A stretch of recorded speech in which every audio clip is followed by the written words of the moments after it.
Nebraska won the toss and elected to defer. So Michigan State will start on offense in front of 86,000. Michigan State, the 10th unbeaten team to play here in November. The last time a top 10 team visited was Kansas State back in 1999. R.J. Shelton is deep. Drew Brown will kick off.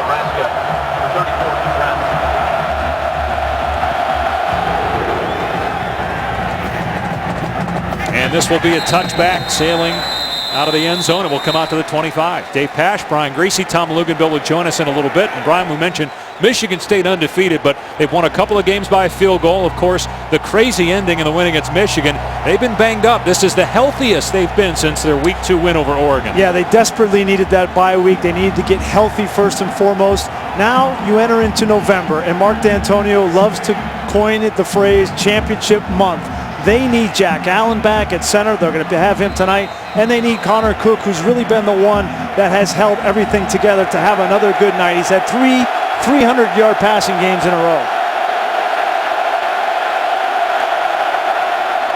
And Cook to throw on first down. Got a man. Incomplete, though. The pass a little high.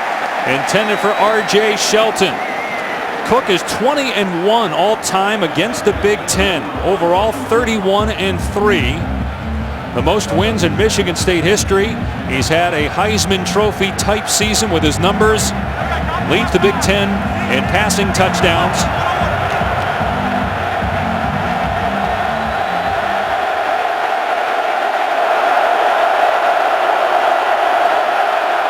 And Nebraska defense has really struggled against the pass. The Spartans will run it here. Gerald Holmes getting the call through a gap at the 35. Past midfield and finally run out of play. They'll mark him out at the 32-yard line. We've seen a lot of creativity from Dave Warner, the offensive coordinator. Take a look at the motion here. Just a little bit of distraction for linebackers, and that's when they get the opportunity to run power. Their favorite play downhill. You see Jack Allen, the All-American center, on the very first play of the game. They get him out, pull him, and get him on the second level. Very good start for Michigan State on the ground. 43-yard run for the sophomore. That was just his 40th carry of the season.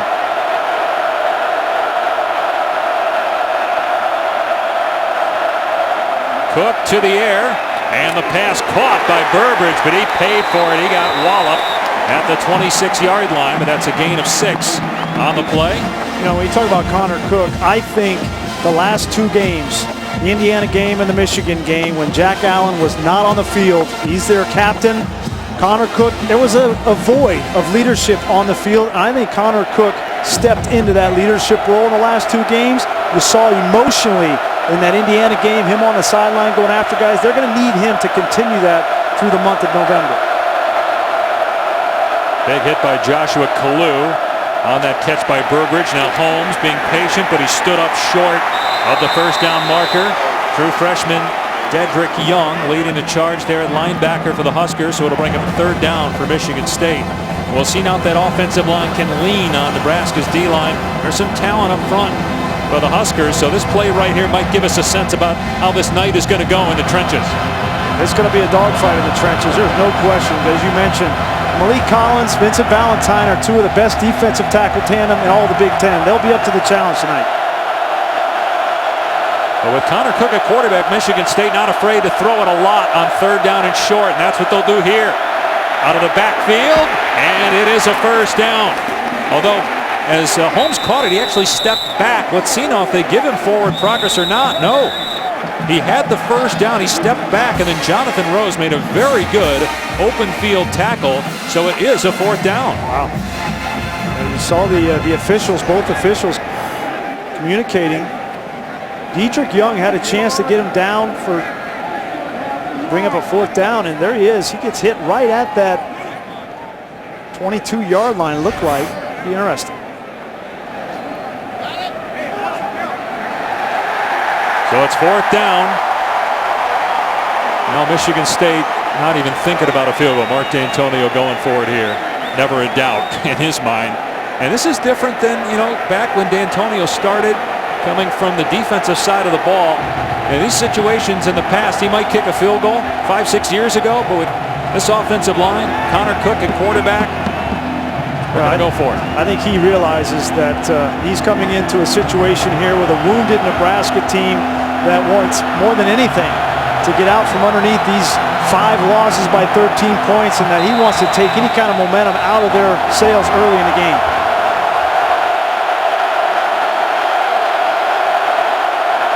Shift over the offensive line. Now Brian Allen will snap the football. That's Jack's brother, so they go unbalanced and hand it off to Scott. He's stopped.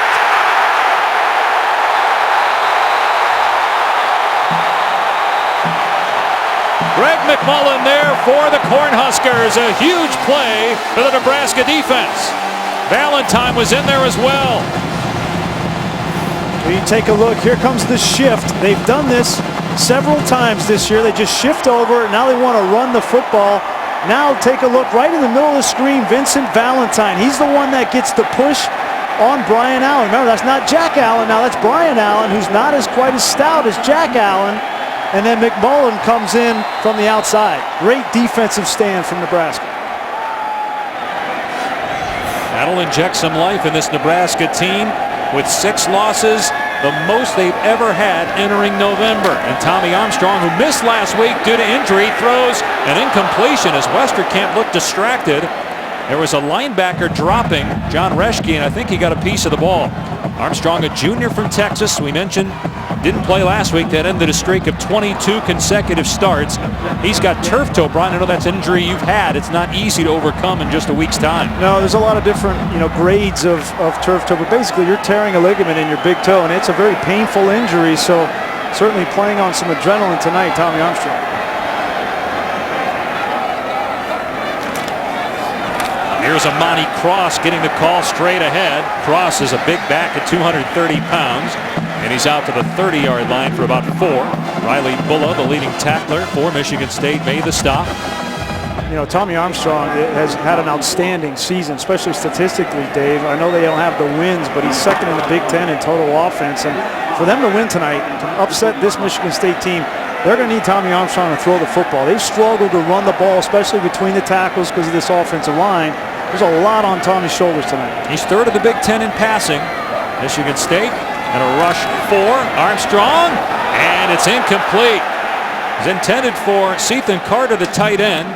Darian Harris, a captain on defense at linebacker, had good coverage, and so Nebraska goes 3 and out after turning over Michigan State on downs. Michigan State has struggled on special teams, although their biggest win came with a special teams fumble recovery for a touchdown at Michigan. They gave up a punt return and kick return for touchdowns. Their field goal kicker has struggled. We'll see if Kings can get off a return here. It's an excellent punt. Kings from his 20 makes the first man miss. And gets knocked down short of the 30-yard line. 50-yard punt and a return of about 7 yards.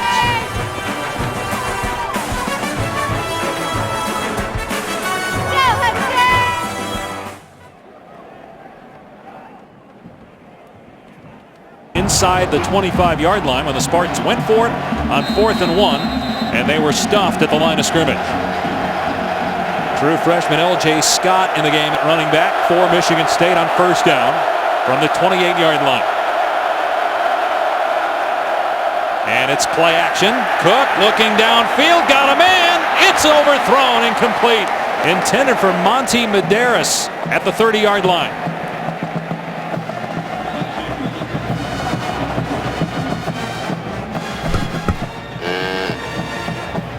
Let's take a look at tonight's Impact Players, brought to you by Chick-fil-A. We've already talked about one of them, Jack Allen, the All-American center, finally back after missing 2 games. It's going to be a great matchup. I love these matchups in the trenches. Offensive center against a defensive tackle, and Malik Collins, who's an outstanding player, right in the middle of your screen all night. Be fun to watch. Another pass play for Cook, and that was a dangerous throw. That was well read by the defense. It was intended for L.J. Scott. It's 3rd and 10. No, we saw Michigan State get a little bit cute on that 4th down attempt, and to the point where, why did they need it, Brian? And this is something where you can just line up, you got your offensive line intact, do what you do best. Yeah, it's a questionable call. You get Jack Allen back, let him snap the ball and run right behind him. So maybe you got a little cute, certainly I don't think we'll see any unbalanced lines for the rest of this game. Big third down here. Allen missed the last 2 games with injury. Was hurt. Injured his ankle playing left tackle. Cook throwing it deep again. Incomplete. Intended for Burbridge. Jonathan Rose, a senior from Alabama, had coverage, and so the Spartans throw it on all 3 downs, and now they got a punt. Yeah, Jonathan Rose, been maligned. Looked like he might have got there a little early. Some pressure from Malik Collins. Just talked about him getting back there. All night, the challenge for Nebraska will be to get pressure on the quarterback. They have not been very good defensively, getting in the backfield and pressuring quarterbacks. That's why their secondary has been exposed most of this season. They've given up 43 pass plays of 20 yards or more. As that one was nearly blocked, Hartbarger gets it away, and it's fair caught by Jordan Westerkamp at the 35-yard line. 47-yard boot, as Williams was oh so close to rejecting that punt.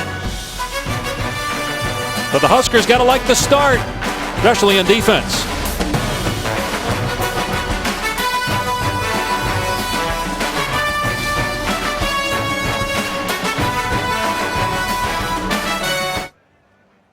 From ages 4 to 14. Now the plane that they took, it's the same plane that chartered Michigan State down here, and the Spartan players and coaches left notes on all the seats for the kids and widows to find when they got on the plane today. Classic. So 1st and 10 for Nebraska. Here's Cross straight ahead. He's across the 40-yard line, picked up about 5.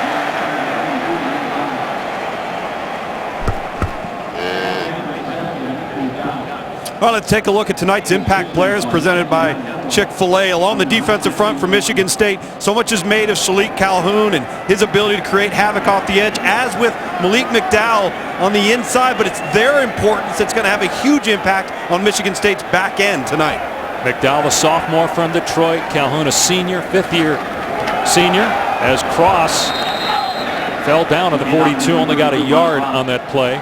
And Luke's McDowell is a guy, and people know about Shalik Calhoun, but McDowell is the guy that not enough people are talking about nationally when it comes to one of the better defensive tackles in the country. I think he's the most disruptive one technique or zero, a guy that's going to play over the nose, inside shade of the center and the guard, and occupy double teams, collapses the pocket as well as any player in college football on the defensive front.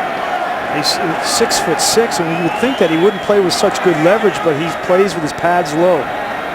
Big 3rd down and 3 here for Armstrong. And he's got a wide open man. It's a 1st down. Alonzo Moore did not play last week along with Armstrong. He had a shoulder injury, but Moore is back. So is Armstrong, and it's a 1st down for the Cornhuskers. Gain of 13. Nice job by Armstrong. He had Shalik Calhoun right in his face. They tried to block him with Newby. Just go down and find in the zone, find a vacated area. Nice job by Alonzo Moore. They're going to need him tonight. He's kind of one of their deep, big play receivers that they're going to need to open up the top of this coverage. 18th catch of the season for Moore. Armstrong with a quick pass to Westerkamp out in the flat. Good block by Stanley Morgan out there, and it's a gain of 7 to the 37-yard line. Fellas, we're seeing a lot of rotation in the defensive back end, but you've got a couple of veterans right now, and number 7, Demetrius Cox, and Monte Nicholson, number 9, at the safety spot. Brian, a lot of guys lined up near the line of scrimmage. Nobody in the deep back end, or certainly deep half of this coverage for Michigan State. Well, Harlan Barnett, who's our defensive coordinator, taking over for Pat Narduzzi, has not been happy with this secondary. That's why there's been so much change in the secondary. We'll see how they play tonight. Nebraska going to pound it here with Cross, and he's got the 1st down inside the 30-yard line. This is a Nebraska team that's upset, and I was talking to some folks down on the field, other coaches, and they say that it's the attitude of Mike Riley that has kept this team together, his positive attitude. There's no question he's a positive guy, but you got to have something positive happen on the field to get the confidence. And really this team, that's what they need more than anything, is the confidence that they can come out and play against the top 10 team here at home, and that bad things are not going to happen. And this drive certainly goes a long way. They hand it off to the fullback, Andy Janovich. He breaks a tackle, and Janovich shows great balance. He's down to the 23-yard line. A safety, Cox, had to make the tackle. It's a gain of 6 yards, and it should have only gained about a half yard.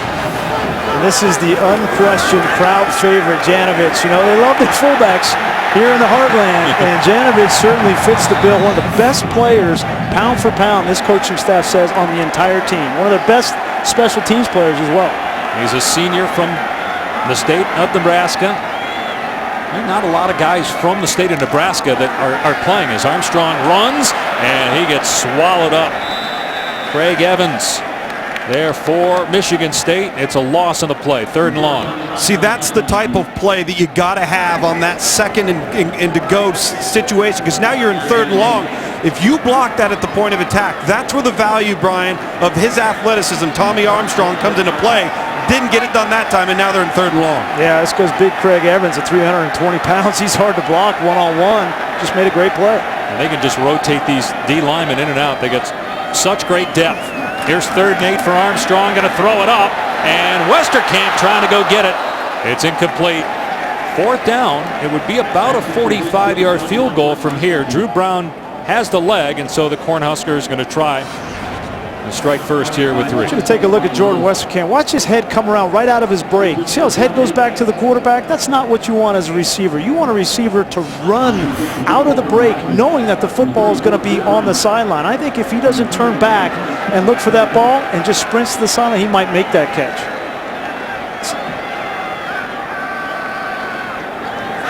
44-yard try. And it is good. Just snuck in that left upright. And Nebraska strikes first against number 7 Michigan throughout the state of Indiana. Sunday NFL Countdown following NFL Insiders. Dave Pash, Brian Greasy, Tom Luganville here in Lincoln. Growing number of Peytons in the state of Colorado as well. So you're seeing that in your neighborhood, huh?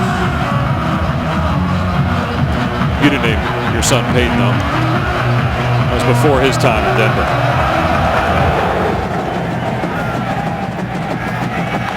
Shelton going to run it out here for Michigan State. And Shelton past the 30-yard line as we check in with Adnan Burke in the studio.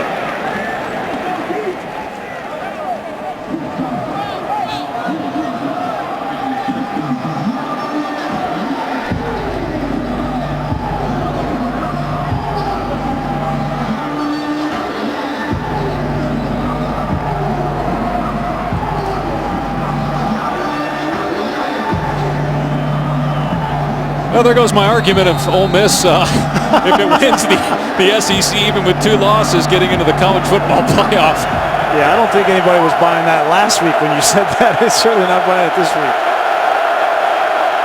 I got another quarterback in the game, Damian Terry. Cook was lined up at quarterback. L.J. Scott gets the call, and he pushes the pile to the 37. But that was interesting. They had Damian Terry, another quarterback, lined up at wide receiver. With Brian Greasy, Tom Luganville, Dave Pash here in Lincoln, where Nebraska has sold out every game since 1962. NCAA record 346 consecutive sellouts. And the last time as an unranked team that they beat a top 10 squad, you got to go back to 1977. Cook to the air, and the catch made but short of a first down. Shelton stopped by Cockrell at the 41-yard line, so they'll have a 3rd down and a couple. I like what Nebraska is doing so far early in this game defensively. Mark Banker, their defensive coordinator, has been a lot of heat on this defense the last couple of weeks, especially last week against Purdue. But forget, this defense was put in difficult situations in that game because of 5 turnovers. But so far early, they've been up to the task against Michigan State. Yeah, Nebraska -8 overall in turnover ratio. They'll just settle for a stop and a punt here, though, on 3rd down and 3. Cook with time, everybody covered, and throws high, intended for Burbridge, incomplete. Chris Jones in coverage, and so far Cook has been off the mark. He's 3 of 8 for 9 yards. Connor Cook's been great all year reading the field. You see he looks left, comes all the way back across the field to his favorite target, Burbridge, and that ball is just a little bit too high. Again, Nebraska playing man-to-man coverage, holding up on the back end despite the fact that they didn't get pressure on the quarterback. Westerkamp is back. Nebraska was awfully close to blocking Hartbarger's first punt.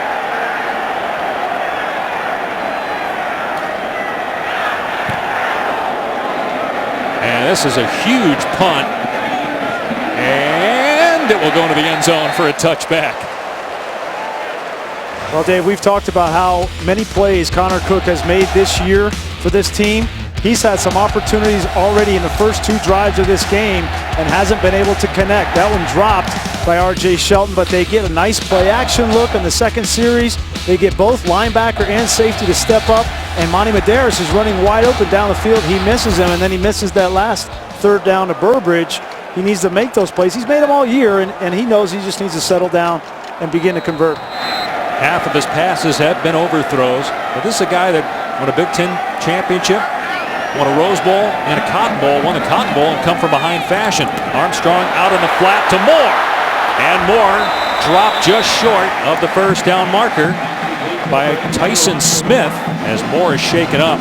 Yeah, Michigan State continues to rotate those back-end guys with Tyson Smith on the tackle. That's not a good sign there. Alonzo Moore was a game-time decision with a shoulder. You see that harness on the right shoulder.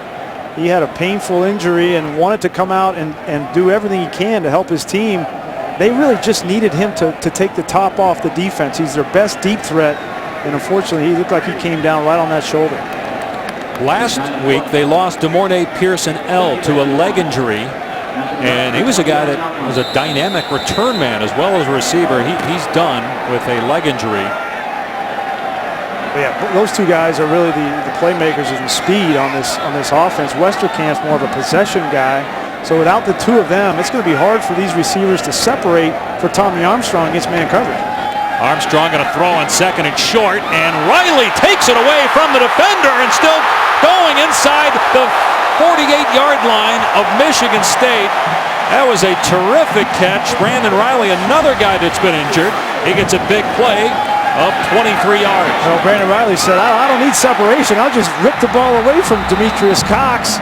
These are the kinds of plays that they're going to need to make at this position in this game because they don't have the burners on the outside to separate. 30 catches on the year for Riley. Almost 600 receiving yards. He is a big play wideout. They'll run it on first down and a hole for Cross. A gain of 7. No, Brian, you go back to that last second and short, and it affords you the ability to take a shot through the air because you feel really good about your third down situation. So the down and distance early for this offense for Nebraska has been so advantageous for the offensive play caller. Yeah, they just haven't been able to run the football consistently enough, Tom. And that's what I think the biggest benefit when you're able to throw the ball and loosen it up is to be able to run the ball in between the tackles without 8 or 9 guys in the box like they had against Purdue a week ago. Armstrong will throw here. It's a wide receiver screen as Westerkamp gets lit up. Somehow he hung onto the ball. Darian Harris absolutely torched him, but Westerkamp hung onto it. He gets a standing ovation here at Memorial Stadium. We see so many targetings, Dave, so many ones that are kind of questionable. Give Darian Harris credit for coming up and making a good solid tackle with his head right between the numbers. That's pretty to watch. Third down and 4. Armstrong looking deep. Now steps up to run. Trying to get the corner. Instead he gets Chris Fry, but able to power to the 40. He'll come up short of the first down, but it'll be 4th and a yard. It looked like it was going to be about 4 and 3. It was a great effort there by Tommy Armstrong. They were trying to throw a trick play, a throwback to a running back. It wasn't there, and Tommy Armstrong just uses athletic ability and then his heart at the end there to drive through Fry and bring up a 4th and short situation. They bring in Janovich at 230 pounds, the fullback. The tailback is 230 pounds.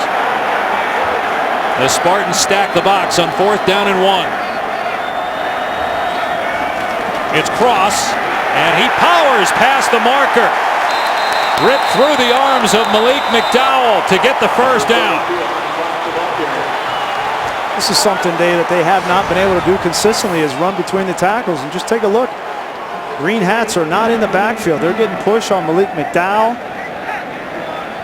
That's huge for Mike Riley. He knows that if we're able to get 3rd and 4th and 1 conversions, running the ball between the tackles, that's a huge advantage. Nick Gates, the right tackle, lost his helmet on the play. So he's got to go to the sideline for a down. Corey Whitaker comes in to play right tackle.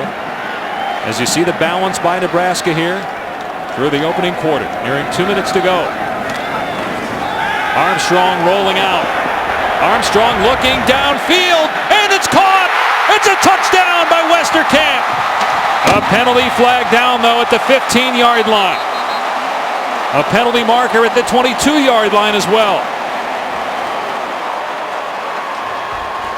Westerkamp looked like he pushed off to get free. Here's John O'Neill. Defense number 7. A penalty decline. Result of the play is a touchdown. Now forget that. Defensive holding. And it's 9-0 Huskers. You get a 4th and 1, and you go for it aggressively, and then you're in that red zone fringe area where so many teams love to take a shot. I love the play call by Danny Langsdorff. Get your quarterback, mobile quarterback, out on the edge. They seal Shalik Calhoun and just throw the ball up and give him a chance to make a play, because Westerkamp has been your most consistent receiver all year. So much talk this week here in Lincoln about would Mike Riley even make it through the season? Fans frustrated. But it's a great start here. 10-0 Nebraska.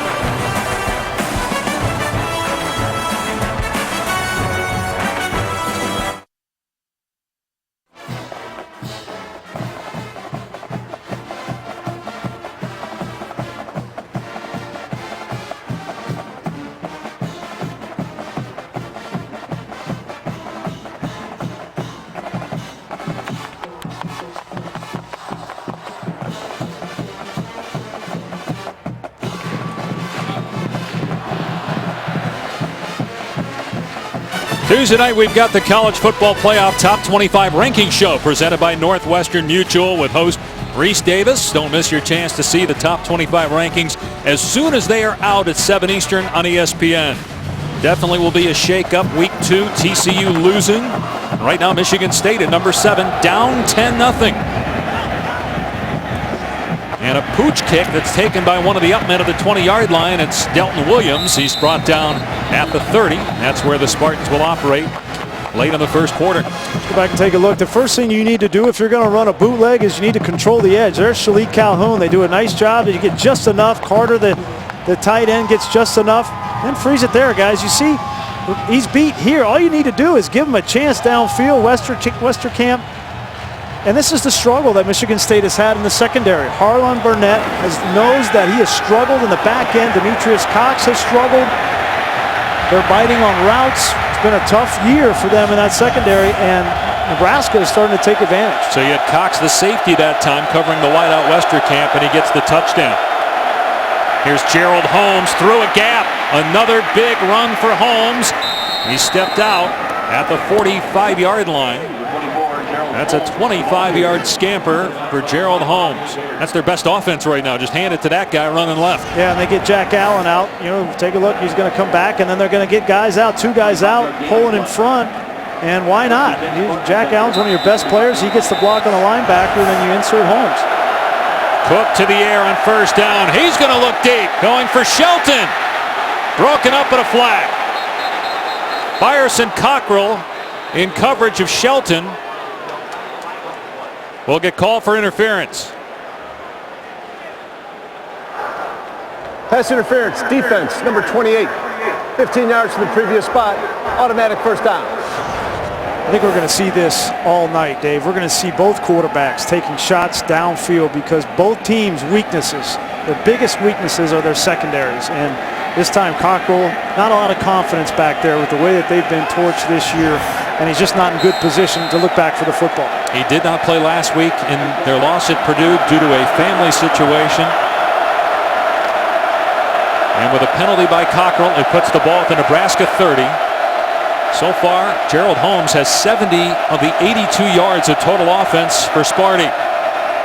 Cook and a keep. And Cook dragged down to the 26-yard line. Here's Adnan in the studio.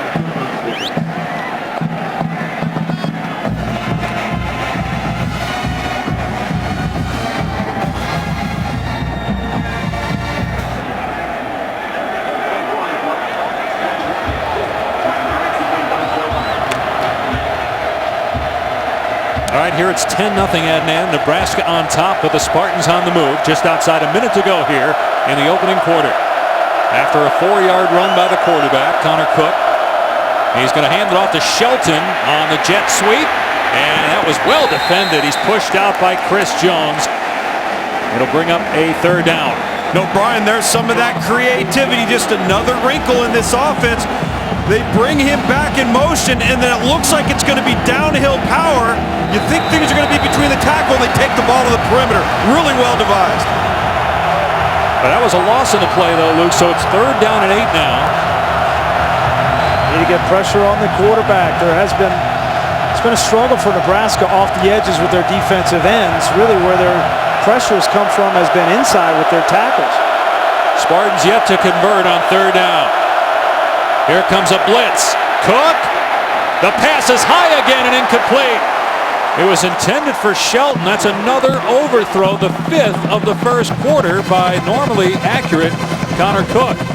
Yeah, and he had a receiver. He had Shelton coming open.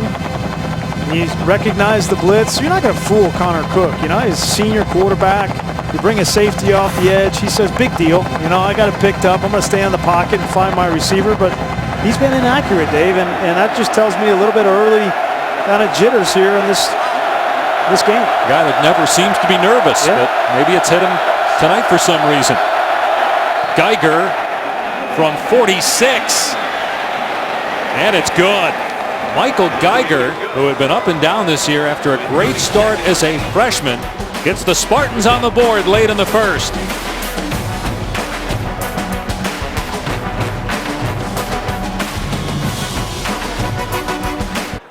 Here's Morgan on the return. Morgan breaks a tackle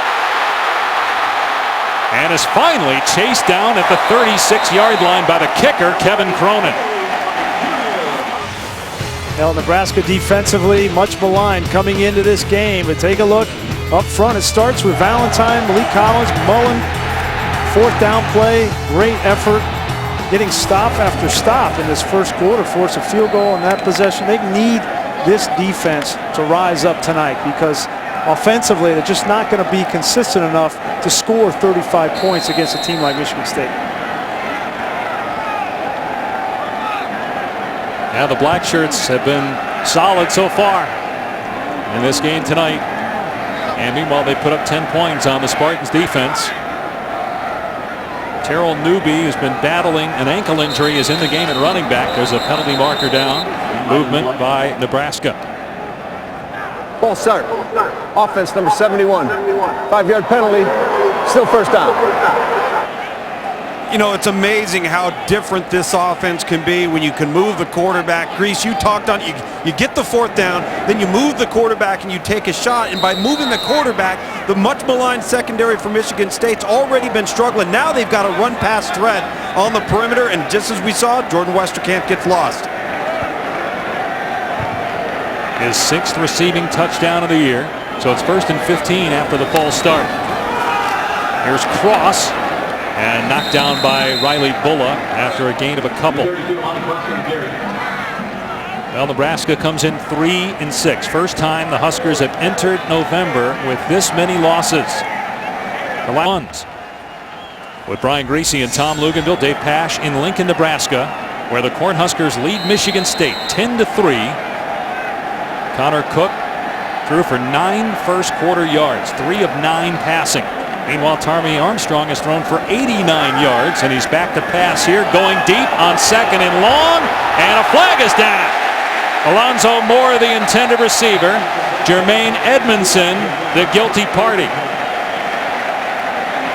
And yet another name in that secondary for Michigan State. We've seen freshmen play there tonight. We've seen Demetrius Cox out there, and now Tyson Smith, Arjun Calhoun, and now Jermaine Edmondson, our 5th corner already early in this game for Mark D'Antonio, and that's an easy call for the official. Your offsetting fouls.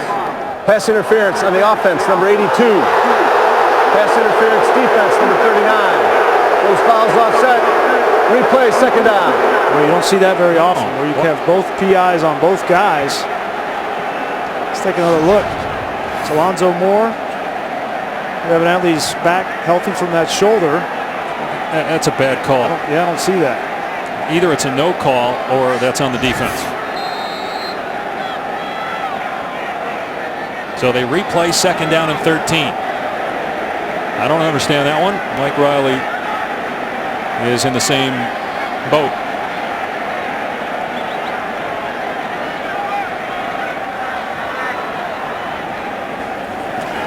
Here's pressure up the middle. Armstrong, long throw. Westerkamp again caught it. Boy, he's going to wake up tomorrow.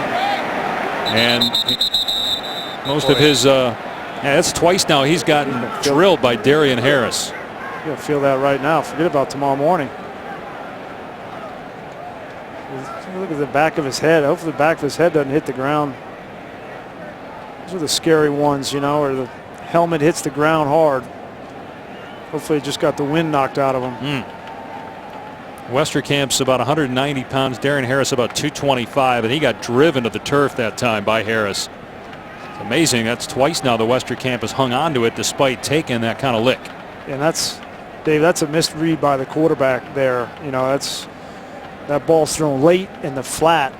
You put your receiver at risk. Back in a moment. 3rd and 8 for Nebraska coming up.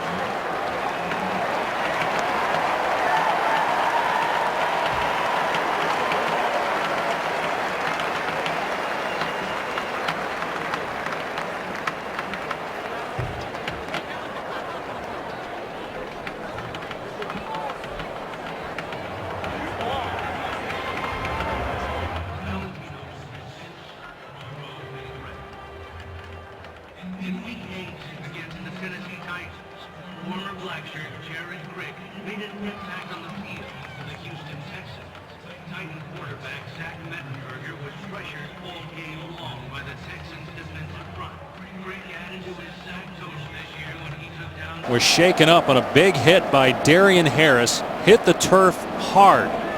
And they'll look at him. 3rd down and 8 for Nebraska. Alonzo Moore has returned to the game. He was called for a pass interference a few plays ago. He had to leave earlier. And again, Pearson L., who we showed you in the first quarter, he's out with a leg injury.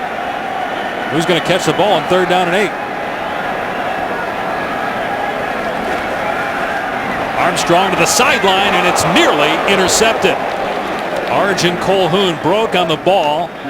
It was intended for Stanley Morgan. 4th down. Yeah, this is the patented Michigan State defense. Calhoun on the outside playing that press quarters look, and they don't have to be going down the field. They haven't been threatened down the field, especially by Stanley Morgan. And without Alonzo Moore healthy and DeMornay Pearson-L, they're going to sit on some routes. And if Nebraska is going to convert, they're going to have to take these shots down the field.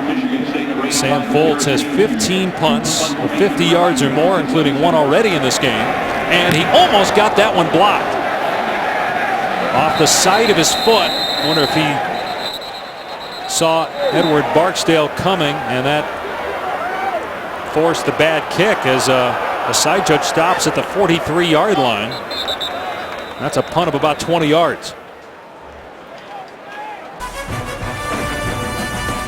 Now Nebraska almost blocked a Michigan State punt in the first quarter. Spartans got close there.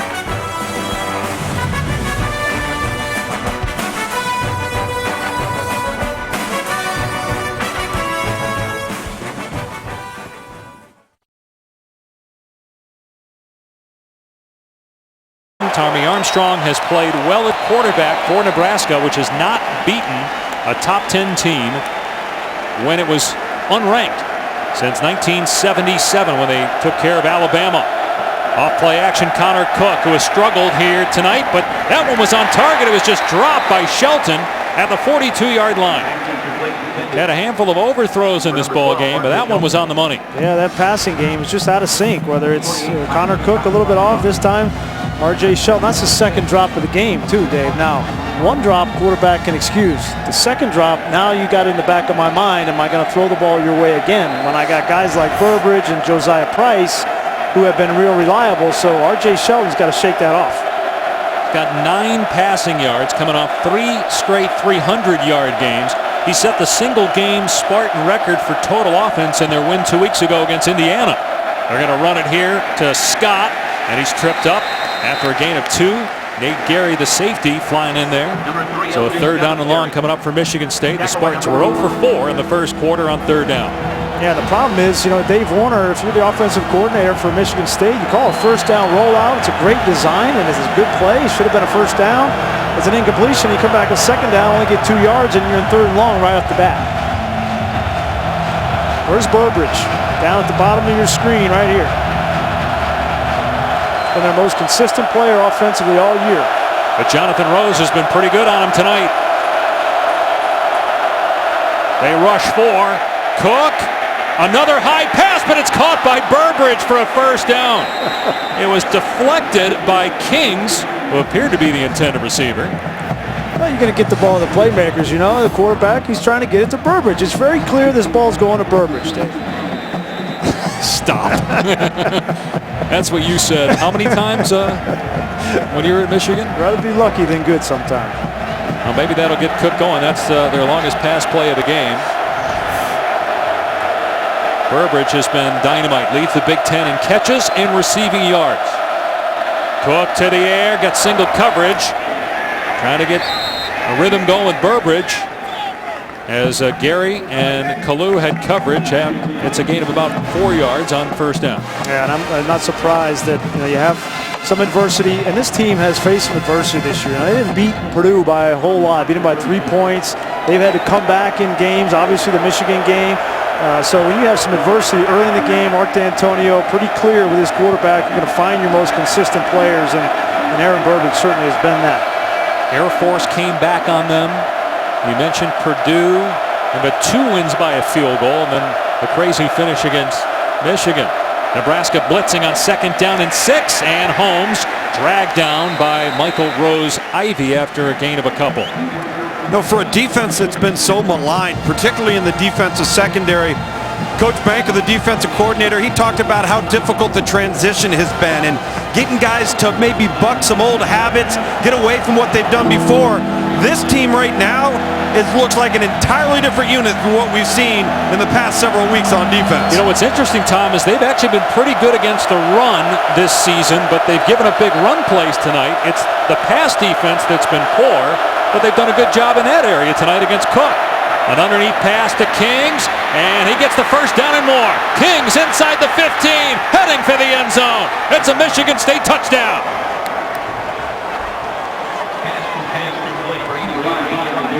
What a great athletic play from McGarrett Kings. Actually, the coverage was there. It's just the athletic ability of McGarrett Kings. They're trying to beat him to a spot on just a shallow cross. He's going to come underneath Jonathan Rose and Gary right there, and it's just the athletic ability. And that's the value of having a wide receiver that has punt return skills. When you get the ball in his hands, especially in man-to-man situations, he makes one guy miss and he's to the house. Well, that tipped pass that was caught wasn't the most fortunate play that Michigan State has had this season.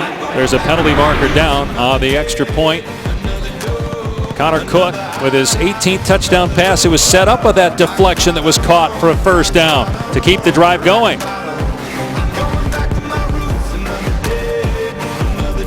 Important, especially this week with Veterans Day coming up.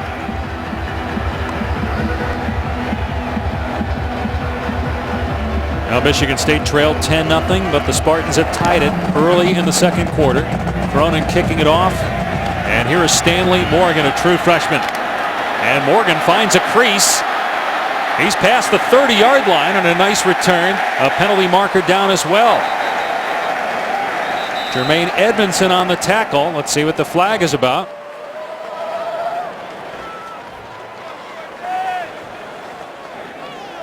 Personal foul. Face mask. Kicking team number 22. 15 yards from the end of the run. Automatic first down. So that'll put the ball near midfield, Adnan.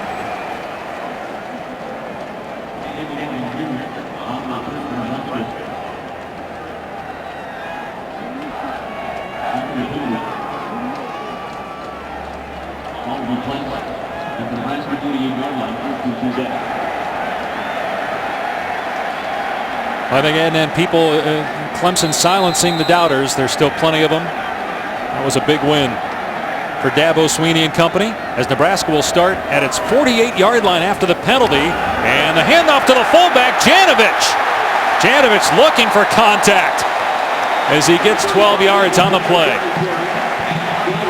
Folks, just an update on Jordan Westerkamp. He is in the locker room with the training staff going through the normal concussion protocol. They want to check, make sure that is something that they can either rule out or certainly confirm. Puts a lot of pressure on an already thin receiving unit. As we know, Alonzo Moore is dinged up. Expect Stanley Morgan, number 8, the true freshman, to get more turns. Well, that was big there for Nebraska, Tom, running the ball with success on 1st and 10. Now they hand it off to Moore on the sweep, and he cuts it back for a first down. He gets to the 27, 13 yards for Moore. That's his 12th rush of the season. And really good signs. You know, a quick hitter inside that takes this Michigan State defense by surprise. You come back with another wrinkle, getting more on the perimeter. Some creativity from Danny Langsdorff, their offensive coordinator, which, you know, this offense, as well as their defense, has been maligned, but they're starting to find a little bit of a rhythm in this game, and getting Tommy Armstrong back was a big piece of that. Well, you got the feeling they had to respond after Michigan State scored. Now they're down here where they can get at least 3. Armstrong in trouble. And there's a flag. Armstrong throws back across his body, and it's a touchdown. But will it stand? No, incomplete. They're ruling it incomplete. I don't think it's going to stand anyway based on where the flag was thrown in the area of holding. And so it'll come back. Shalik Calhoun, one of the leading pass rushers in all of college football with 8 sacks, was held. Holding. Offense number 66. 10 yards from the previous spot. Repeat first down. This coaching staff knew that this was a weakness up front with Dylan Utter, the left guard, especially in pass protection. You're just not going to be able to drop back 7 steps. You're going to see the matchup right here and throw the ball from the pocket. When you're going against guys like Joel Heath, who've really come on for Michigan State, that's a clear call. And unfortunate, you're going to have to move the pocket if you're going to throw the football with Tommy Armstrong. Came with Mike Riley to Lincoln. Here's a run play.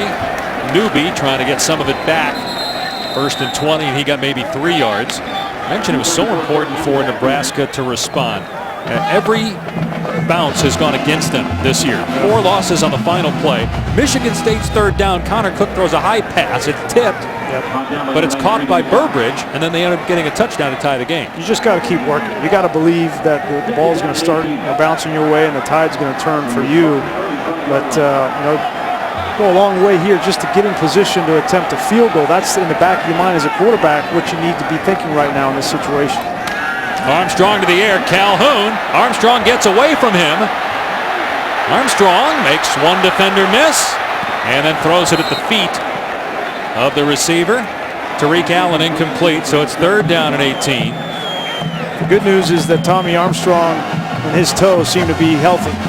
The bad news is he's going to need to use all that athletic ability because they just can't block this defensive line up front for any extended period of time. Well, Calhoun, a 5th-year senior, a 2-time captain. He is tied with Joey Bosa for the most sacks among active players in college football, 23.5 over his outstanding career. 2-time 2nd-team All-America, and will be a high draft pick in the summer.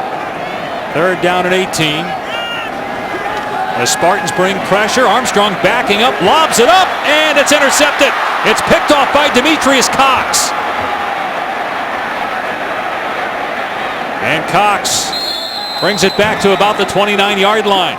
That's a bad mistake there. A bad mistake there. You knew it was a pressure defense, and you knew you're going to have to get rid of the football. You just don't throw it up for grabs. That's 3 points.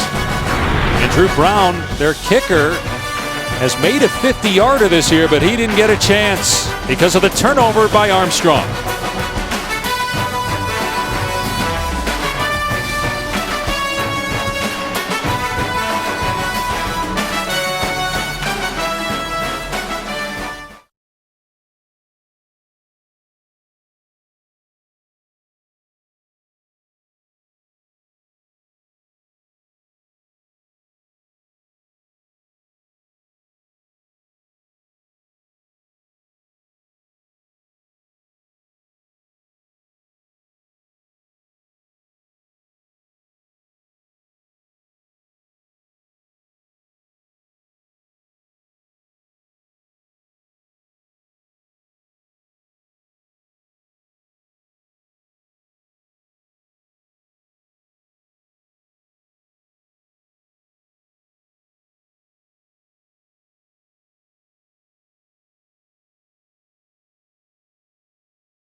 State plus 11 in the turnover game.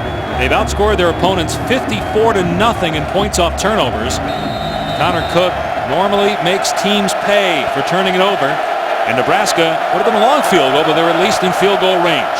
And the Spartans are going to run it on 1st and 10. Gerald Holmes, averaging close to 20 yards a rush, gets about 6 there. Let's go back and take a look. You know, this situation, a quarterback, you see 5 guys up, you know it's a pressure situation. If you don't have a hot route, call a timeout. You have 3 of them. And oh, by the way, it's not just him. The guys, the coaches over here can call a timeout too.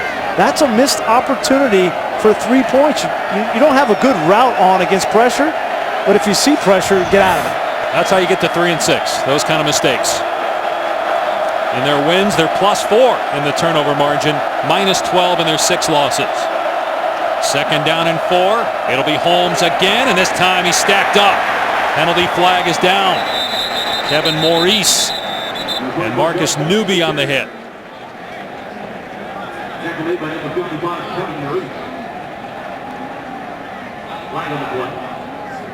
Personal foul, face mask. Defense number 55. 15 yards from the end of the run.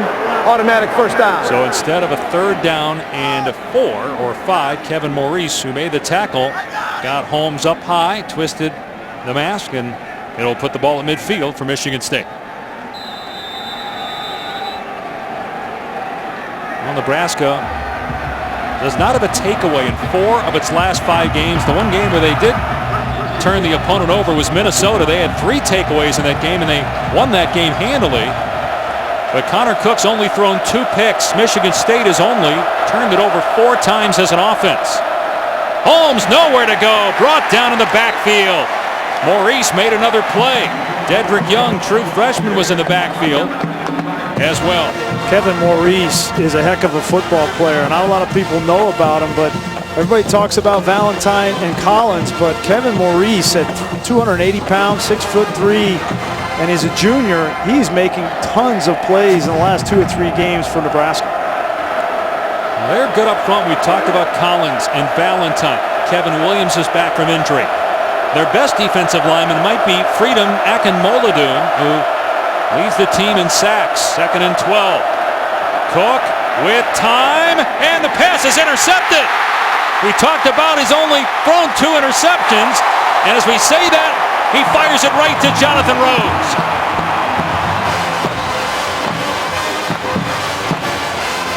I'm not sure that Connor Cook wasn't trying to throw this ball to Josiah Price. Take a look. You're going to see Price come down here. I think that's where he's trying to get the football to. And Jonathan Rose is on the outside, gets turned in, and I'm not sure. You get 2 receivers in the same part of the field. You can see from here. So that looks like a receiver mistake, right? Right, Brian? A receiver error there? Very difficult to tell. When you have two receivers in the same area, it could have been anything. But if you see that as a quarterback, that means check the ball down. Somebody's clearly run the wrong route. That seems to not be in Cook's nature. He'd rather take the shot down the field. Here's Cross off the right edge, and at 230 pounds, he moves the pile out to the 44-yard line. So a 5-yard run on 1st down. Just the 3rd interception for Connor Cook this season. He looks out of rhythm, Dave. He looks out of rhythm. He's been so good in the last 3 games, kind of holding this team together when they weren't able to run the football with any kind of consistency. The Indiana game, he talked about being in the zone, and he's not in that zone right now. And the mark of a good quarterback is how do you manage that when you're not feeling it, and right now he's not managing it. That went through the hands of the wide receiver Alonzo Moore, incomplete. He had a blocker out there and everything, but he dropped the ball. It's 3rd and 5.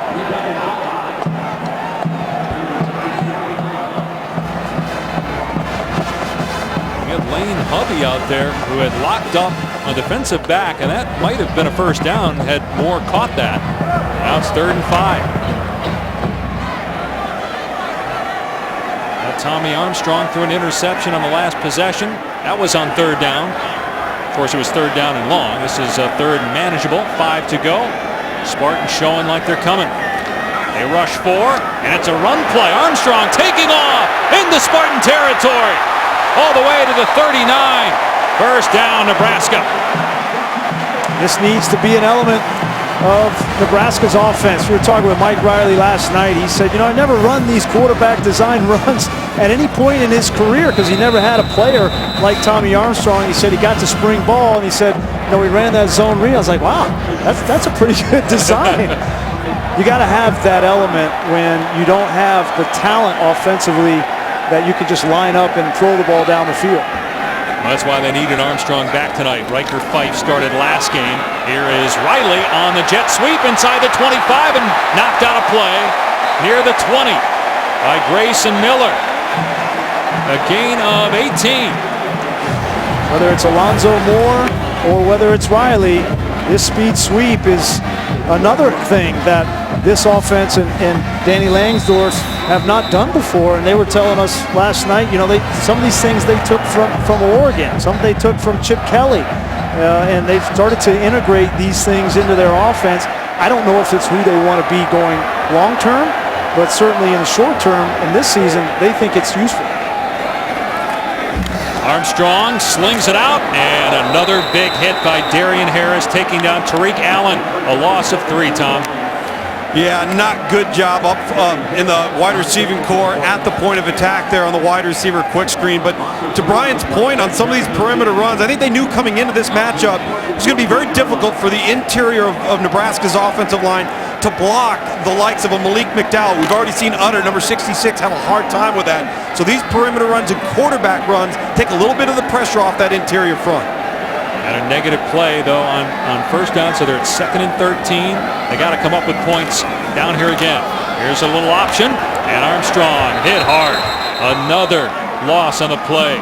That was John Reschke and Riley Bulla, the two inside backers, with the hit. Now you're at 3rd down and 14.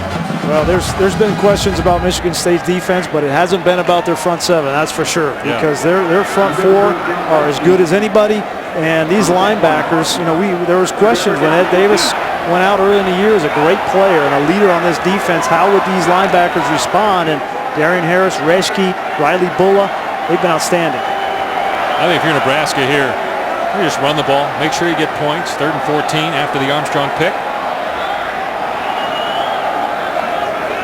He's going to throw it. Pressure coming, and the pass is incomplete. Almost intercepted again.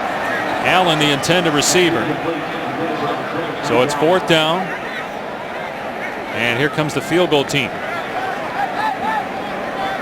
They brought Kari Willis, a safety, on a blitz. So Drew Brown, who made a 44-yarder earlier. Brother Chris was a longtime NFL kicker. He'll try a 42-yarder to give the Huskers the lead back. Now officially a 43-yard attempt based on where they're going to hold it. And this one is good. Would have been good from another 10 or 15 yards. He hammered that one. Well, Nebraska goes up 3, and now how will Connor Cook respond? It hasn't been pretty so far in this game.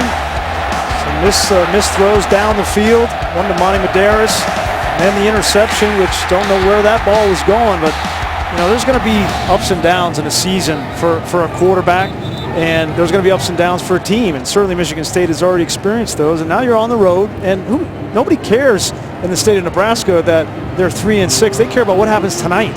And this is going to be a dogfight. And how does Connor Cook respond? And I don't know, Lugs, you're down there. What have you seen from Connor Cook and his mannerisms and leadership on the sideline? He's kind of kept to himself a little bit, guys, and not necessarily been overly emotional or a rah-rah guy on the sidelines. I think he's really concerned with their rhythm. He's gotten on the headset. He's been on the phones. They're just out of sync. And as we've talked about Connor Cook, when he has been a bit erratic or he has been streaky and he misses high. Be a touchback. It'll come out to the 25 for Michigan State. Here's Adnan.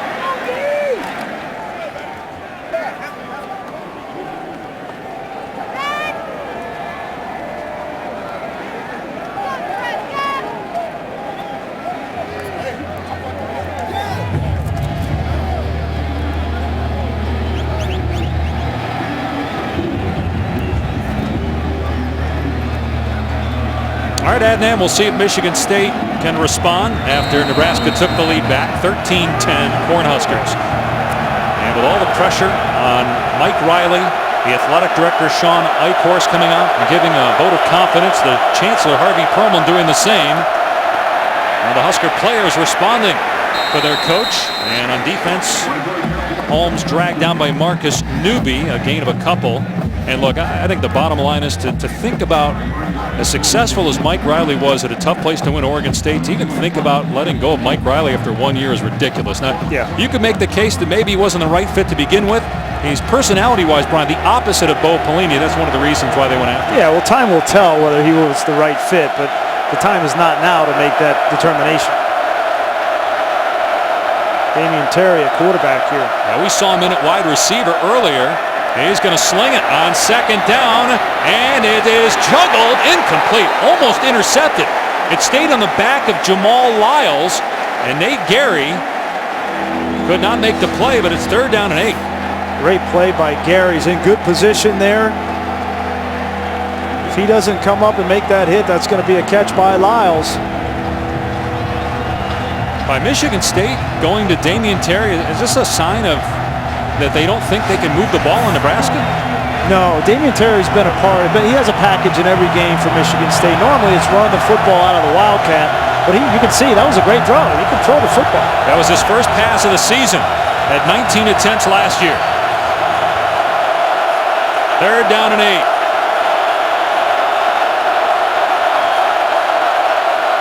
Connor Cook back in at quarterback. Cook waiting, now throws, and it's caught. 1st down. Josiah Price, a tight end. That's his 12th catch of the season. He moved the sticks. Great protection. Just take a look at this offensive line. Gives a great pocket. This has been the Achilles heel for Nebraska, not pressuring quarterbacks, and it's hard to cover that long downfield. And if you give Josiah Price enough time to do that, I mean, he's just running a pick route there. That's a rub route, and he was the 3rd or 4th receiver option, and Connor Cook finds it. Price missed a couple games earlier this season with an ankle injury.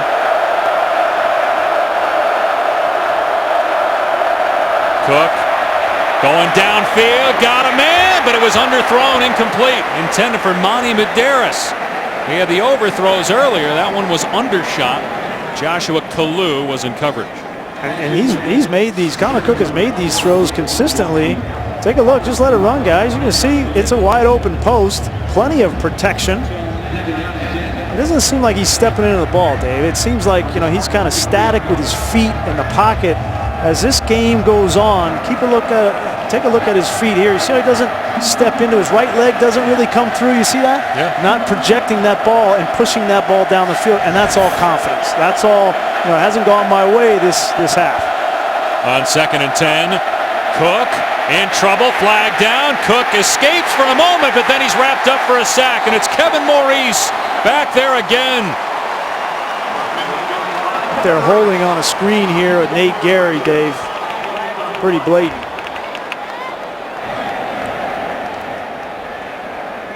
Holding. Defense number 25. 10 yards from the previous spot. Repeat 2nd down. That's just for a junior who started 25 games, okay, great job. You read the screen. Now, don't tackle the guy. Right. I mean, he just made it an easy call for the official. And, there was enough pressure that I don't know that Cook was going to be able to throw that ball anyway. The way you want to play that is you want to just box up next to him like a basketball player and make the quarterback throw that ball, so maybe you get a tip interception. You don't tackle it. 1st down at the 47 of Nebraska. 2:47 and counting. Michigan State with all of its timeouts. Play fake, roll off for Cook, and that pass is caught by Burbridge. Pretty good coverage by Chris Jones. Great throw. Great throw. That's what you needed. One of these, you just need Connor Cook to come out and throw that ball on the outside, and if you have any doubt, throw it to 16, because he's going to come down. The senior from Farmington Hills, Michigan, leads the Big Ten in catches and receiving yards. He's averaging over 100 receiving yards per game. And They lost Keith Mumphrey and Tony Lippett from last year's team, and Burbridge has stepped up as Cook's go-to guy. To the ground game, Holmes headed the line of scrimmage but fell forward for a yard. Josh Banderas, the middle linebacker, in there first. As we hit the 2-minute mark, 2nd down and 8 for Michigan State. 8-0 on the season. They haven't been 9-0 since 1966. Mark D'Antonio done such a great job with his team. They've won 12 in a row. 12 in a row on the road in the Big Ten. Think about that for a moment. And with Connor Cook's struggles tonight, I gotta mention the fact this guy, all he's done is won. He's 20-1 against Big Ten teams. Only one loss in his career in conference. That was against Ohio State last year. Cook, and open is the tight end Price for a first down. There's a late flag thrown in the middle of the field. Gary had trouble getting Price down. Eventually he went out of bounds at the 16. A late flag was thrown, and it appears it's on Michigan State.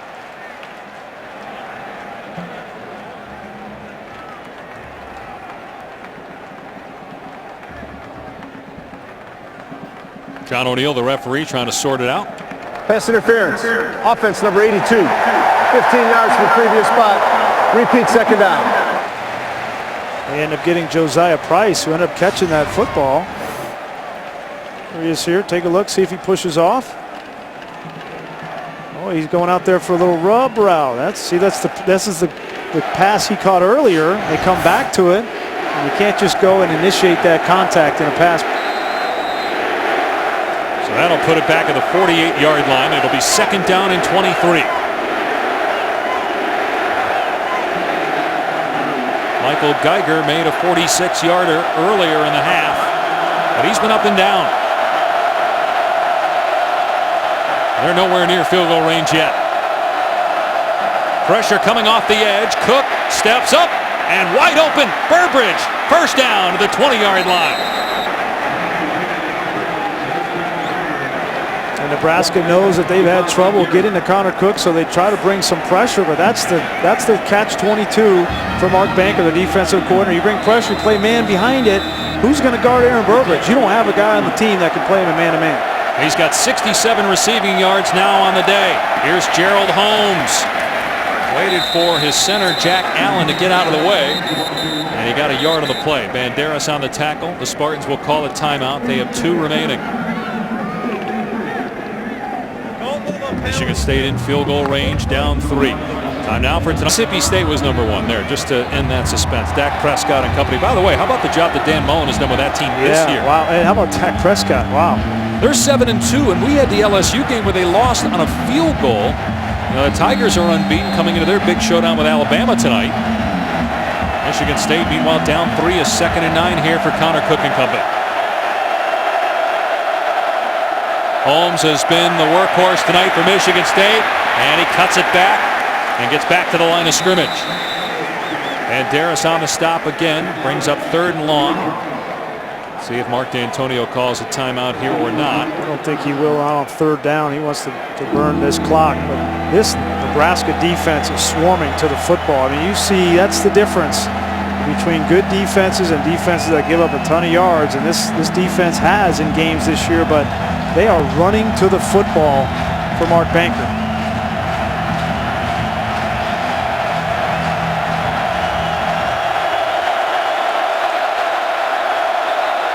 Now a timeout called by Nebraska. 23 seconds on the clock. All right, let's answer the Aflac trivia question. Aflac. So we mentioned Mississippi State was number 1. Florida State was number 2. Remember, they had won the title the previous year. Auburn was 3. Ole Miss was 4. They played each other that week. Right. And Auburn beat Ole Miss. Oregon was 5th. Alabama was, I think, around 9 that first I think first the biggest football. difference, guys, this year is Mississippi State obviously had a tough road after that initial ranking. The biggest difference is now that Clemson beat Florida State today, they don't have a very difficult road, so I think they're going to be there at the end.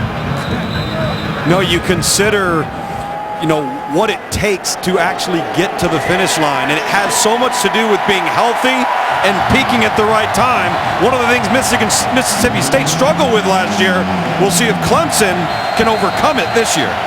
Can Michigan State overcome adversity tonight? Trailing late first half and a 3rd down and 9. Well, they'll play conservatively here and run the ball with Holmes. Oh, Cook to throw on 3rd down to the end zone. It's caught. It's a touchdown, McGarrett Kings. Both touchdown passes by Connor Cook have come on 3rd down, and Michigan State has the lead. That's a statement there from Connor Cook and from his coaching staff, having the confidence to call that play and take that aggressive shot right before halftime, and he throws a bullet to Kings. So Kings, who had 2 touchdown catches all season, has 2 here in the first half tonight, capping a 10-play, 75-yard drive.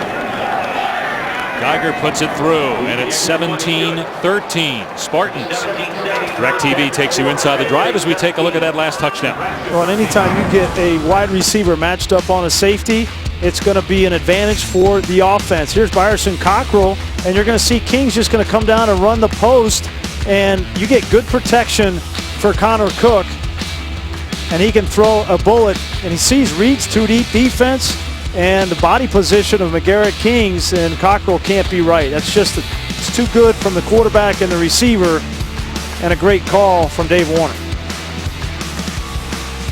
You talked about the confidence this coaching staff has in Connor Cook, who now ties Kirk Cousins for the Michigan State record for career touchdown passes. That's number 66 for Cook, so he'll obviously break that. He's already the all-time winningest quarterback in Michigan State history. Everybody makes so much about the fact that he's not a captain, and I get that, and there are definitely some concerns with that being a senior quarterback, but the guy's 31-3 as a starter, and he's brought this Michigan State team back from a 10-0 deficit, and they have the lead. Loose ball, and it's fielded by the tight end Trey Foster. Nebraska will have it with 14 seconds left. Yeah, I'm with you, Dave. I think, everybody expects the quarterback, especially a senior, to be a captain, and but there's a lot of leadership in a lot of different ways. And like I said, I really believe the last 2 games without Jack Allen, who is their captain, it was an opportunity for Connor Cook to step up and to assume some of that leadership. And in the game against Michigan, obviously it wasn't pretty, but he made plays with Burbridge. In the game against Indiana, they needed to make plays in the 4th quarter, and I think he kind of turned the page. This first half was an opportunity for him to show leadership, and that touchdown pass was big for him. Nebraska will get the ball to start the second half. They trail 17-13. Stick around at halftime for Tom Luganbill's interview with Mark D'Antonio. Spartans undefeated, ranked 7th in the country. They have the lead. Time now for the Buick halftime report. Adnan Burke.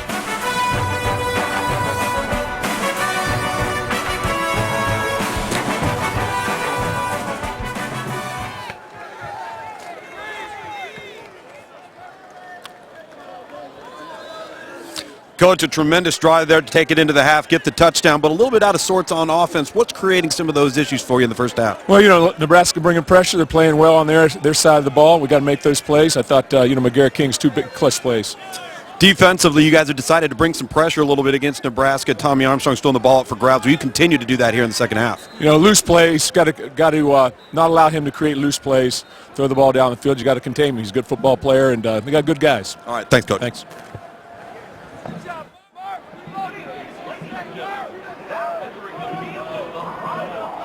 Led 10-0 in the first quarter. All right, let's go. Mike Riley's team 3-6 on the year, off to its worst start since 1960. And as we mentioned, Michigan State 8-0, trying to go to 5-0 in conference play.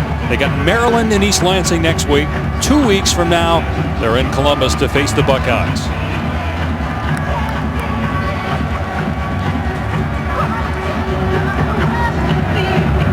Cronin going for the pooch kick again, and it's fielded at the 20-yard line by Nelson. And he's brought down just past the 30. Let's check in with Tom Luganbill down on the field. Guys, one of the things that this offense has to do and Tommy Armstrong has to do is make the routine throws, particularly on early downs, so you stay out of those pressure downs where Michigan State wants to come after you. So for Tommy Armstrong, he doesn't set his feet. He throws the ball behind. He throws the ball up off of his back foot. So what he's got to do is take those routine early throws if they're struggling to run the football so they avoid some of those pressure downs where Michigan State can't pin their ears and come after him. That's a great point, Tommy. You know, he's a 50% passer. He needs to be 70% in the second half to get back in this game. Missed last week's game due to injury. Here's Amani Cross straight ahead, and he bowls to the 38-yard line. A 7-yard pickup. No, it's that type of play right there. Just talking to Mike Riley that he wants to give his quarterback a better chance as we've got an injured defender down here for Michigan State. But you get it now, 2nd and 4, 2nd and 3. You feel a lot better about your situational play calling here. And offensively, if Tommy Armstrong, as you mentioned, Brian, can just stay in rhythm, make those routine throws, then they're going to have a chance to continue drives and keep Michigan State and Connor Cook off the field. Joel Heath, the injured Michigan State D lineman, and he's coming off his best game, according to the coaches, against Indiana. He's a 2-year starter, very important player for them up front. But as Tom mentioned, a good start for Nebraska between the tackles, getting that 230-pound running back a touch. Here he is right here. I think he just got rolled up on.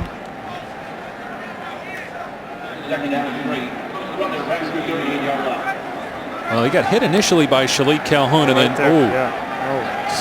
and that was well after the play was over, too. Yeah. There's no flag. The officials missed that. Jordan Westerkamp back in the game. He was injured in the first half. 2nd down and 3. They'll run it, and it's a first down. Newby.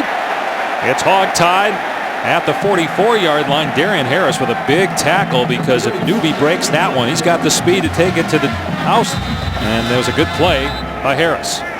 In between the tackles, that's where it's been a struggle running the football for Nebraska with Heath on the sideline. I wouldn't be surprised if they start to try to attack on the inside. They're getting a little bit more push on Malik McDowell, and now Craig Evans is going to be relied upon with Heath on the sideline. Armstrong out in the flat. Great play in the open field again by Darian Harris. He takes down Stanley Morgan. Lost a yard on the play. Boy, Harris has been all over the field. He's got 10 tackles for Michigan State. He certainly has, and he needed to make this tackle because they gambled and brought pressure up the middle.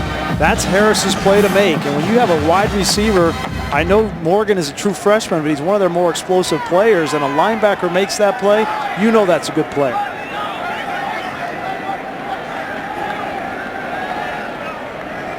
They bring in the fullback, Janovich, on 2nd and 10. Spartans going to bring pressure again, and here's Cross. He's got a gap. Got the first down. Boy, the Spartans bringing a lot of pressure and running the ball. Nebraska having tremendous success here early 3rd quarter. Great block by the fullback, Andy Janovich. Take a look. Number 35 on the edge. Going to come out. Physical. That's why he's a crowd favorite. Now, because Michigan State is giving up chunk plays on the ground, they got to stop blitzing. See what they do here on 1st and 10. Armstrong off play action, looking deep, got a man. It's caught. And he's down inside the 1. Alonzo Moore got away from the defender. This style of defense puts so much pressure on the corners. Looks like he's going to be just short. It's a good call by the official down on the 1-inch line, but a lot of pressure on these corners, and that was true freshman Tyson Smith at corner who was beat. Cross behind Janovich. 1st and goal for Nebraska. A pitch to Cross. He's in. Touchdown. Flag is thrown on the near side, but it's offside on Michigan State, and the Huskers have the lead. Offside, defense number 89. The penalties decline. Result of the play is a touchdown. And Malik McDowell injured for Michigan State. He just tried to walk off the field and took a seat at the 3-yard line. Remember, they lost Joel Heath earlier on this drive.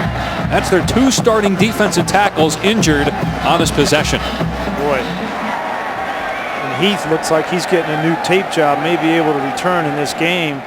McDowell, he didn't look good. Hopefully that's just a cramp. Couldn't have been a better start for Nebraska in the second half. See if we can take a look. He's right in the middle. That left leg you can see swinging his, I think it was a teammate there, it looked like. A teammate, Lawrence Thomas, either stepped on him or fell on that left leg. Normally you come off with your leg like that, locked out, it's a cramp, but hopefully that's all it is for Malik. What a start for the second half. Huge. Nebraska. Considering the way they ended the first half. Giving up a touchdown with 17 seconds left when they had the lead the entire half. Drew Brown puts it through, and Nebraska regains the lead. 20-17, trying to knock off the 7th-ranked team in the country.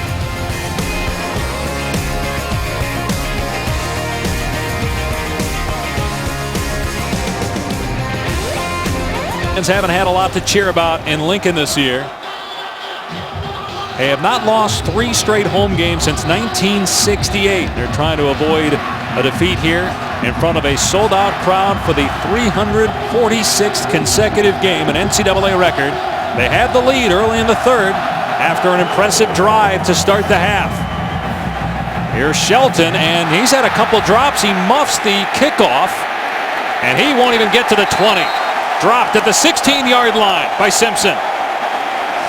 Go back and take a look at that long play. This is Grayson Miller here. He's a true freshman. They're going to get Alonzo Moore out here one-on-one. This is not the responsibility of the safety. This is all man-to-man coverage. Grayson Miller's doing what he's been taught to do. And the corner is also a true freshman. Tyson Smith just doesn't have the speed to stay with Alonzo Moore. This is the way that this defense for Michigan State has always been run. Since Pat Narduzzi, D'Antonio were at Ohio State.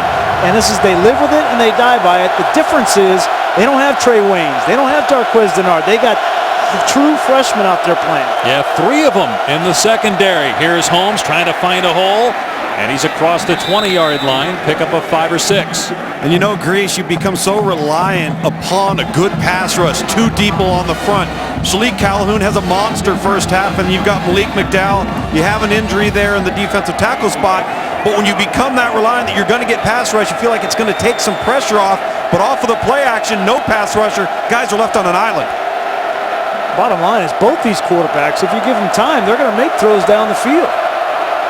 Yeah, both offensive lines have done a pretty good job protecting the quarterbacks in this game. Haven't seen a lot of pressure on either quarterback. This time Cook is in trouble, and he has a completion to Pendleton as fullback. Nice tackle to keep him from getting the first down. Josh Kalu made the stop. It'll be 3rd down and a yard. They brought a blitz that time. Marcus Newby was in the backfield, but Cook wisely got out of there and dumped it off to Pendleton. You know, one of the biggest questions in my mind coming in with Michigan State to this game was, with Jack Allen back at center, would they be able to run the ball more consistently between the tackles in short yardage situations? And here's another opportunity. It's Burbridge on the end around. He's got the corner in the first down, and he's dragged out at the 36 by Gary. 11 yards for Burbridge on the run. Boy, and that's telling to me. Dave Warner, Jim Bowman, their co-offensive coordinators, that's how much respect they have for Malik Collins and Valentine and Maurice on the inside, that in 3rd and 1, because that's a dangerous play in short yardage situations. Any kind of penetration will knock Burbridge off. Still not settled on that ability to just line up, turn around, hand it, and power people off the ball. Well, the guy that's leading them in rushing, L.J. Scott, only has 3 carries. Gerald Holmes with 12 rushes, 86 yards. Madre London is available. He has been into the last 2 games with a bad ankle. Cook throwing deep, and he's got Kings, a diving catch inside the 40-yard line. We thought this might be a pass-happy game. Believe it or not, yes, Nebraska and Michigan State in a pass-happy game, and we're starting to see it here in the second half. What a game Kings is having. I mean, that's unbelievable, some of the catches that he has made, and he's starting to be that number 2 wide receiver opposite Aaron Burbridge. And if you have that kind of balance, that's really nice as a quarterback. It's his third catch. The other two went for touchdowns. That one went for almost 30 yards. And a first down in Nebraska territory. It's Gerald Holmes straight ahead. And Holmes keeping the feet moving. Stacked up at the 34. Got a couple. Banderas in there, leading the charge defensively for Nebraska. Now, Michigan State has won close games this year. Nebraska has lost all of the close games that they've been in. Who will prevail in this one?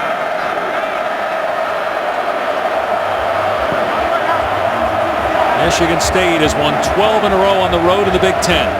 They've lost only one November road game under Mark D'Antonio. That was in 2008 at Penn State. They're down here, but they've got a second down and 8 inside the 35. Cook going to work. Burbridge in the middle of the field. Burbridge is gone. Touchdown, Michigan State.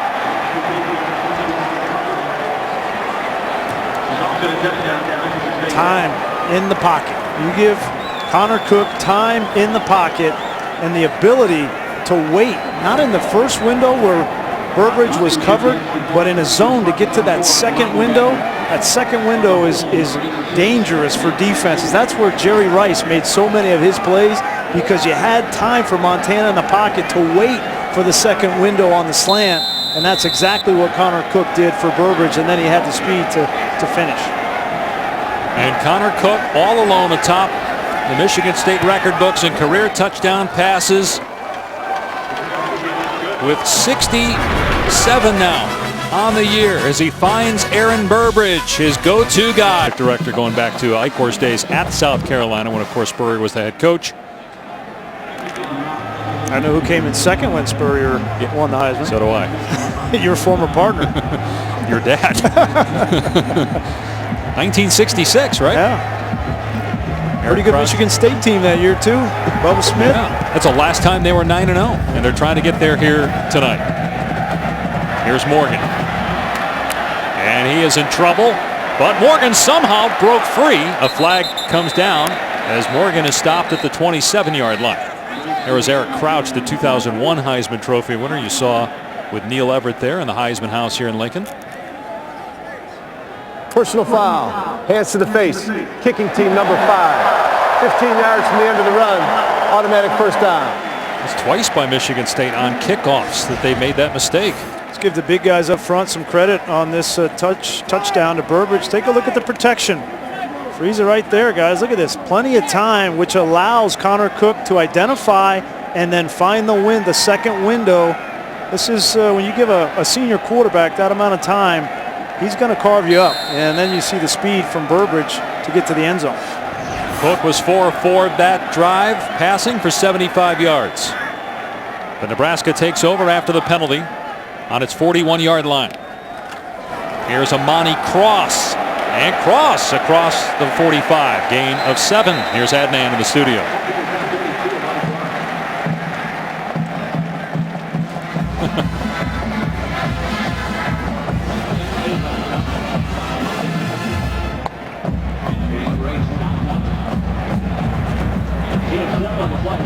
Battle of top 5 teams, so obviously the loser of that game will be movement in the college football playoff rankings. Michigan State number 7 trying to move up.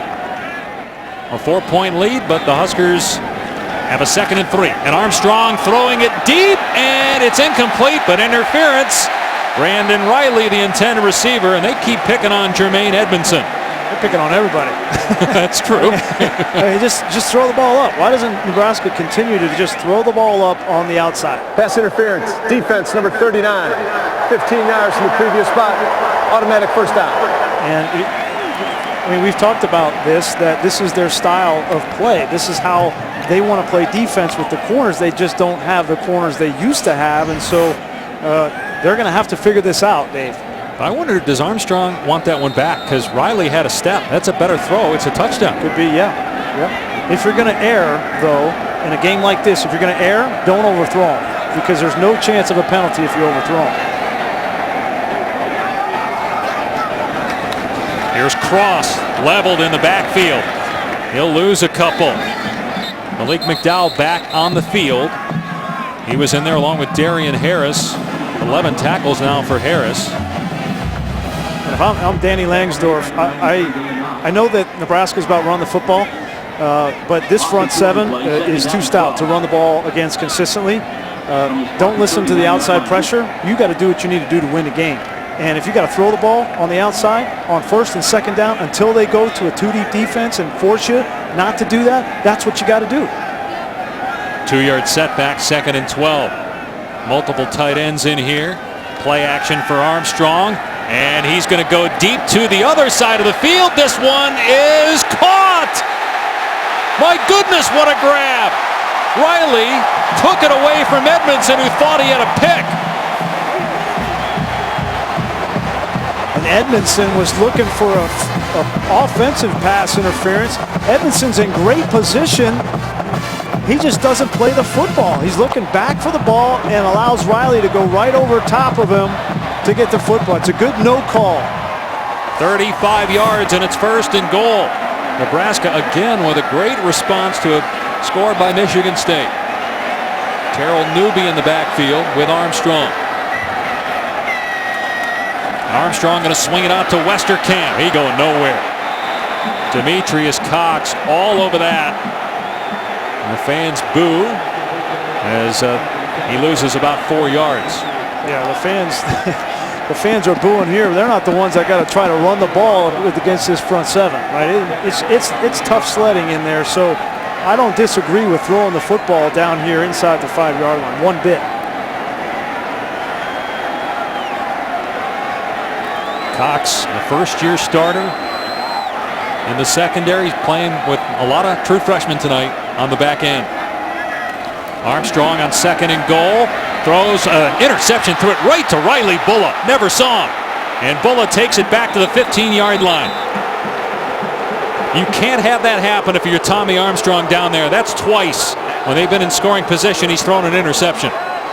But if you're going to throw this ball here, you got to put it all up near the goalpost. That's where the ball needs to go. And Tommy Armstrong, it just comes out flat on him, right into the hands of Riley Bulla. See, that ball has got to be up by the goalpost. Way too short. Mark D'Antonio Spartans get another takeaway. Off the right side, it's Gerald Holmes. He gets about 7 or 8 yards on 1st down. Let's go back and take a look. Here's Riley Bulla right here, and freeze it right when he throws the football, guys. I want you to look at two things. One is I want you to look at Tommy Armstrong's feet. Then I want you to look at the ball needs to be thrown right at the goalpost. It comes out flat, and a lot of it is because of Tommy Armstrong's feet being poor. And when he comes off the field, he's telling you, I got to get it up there.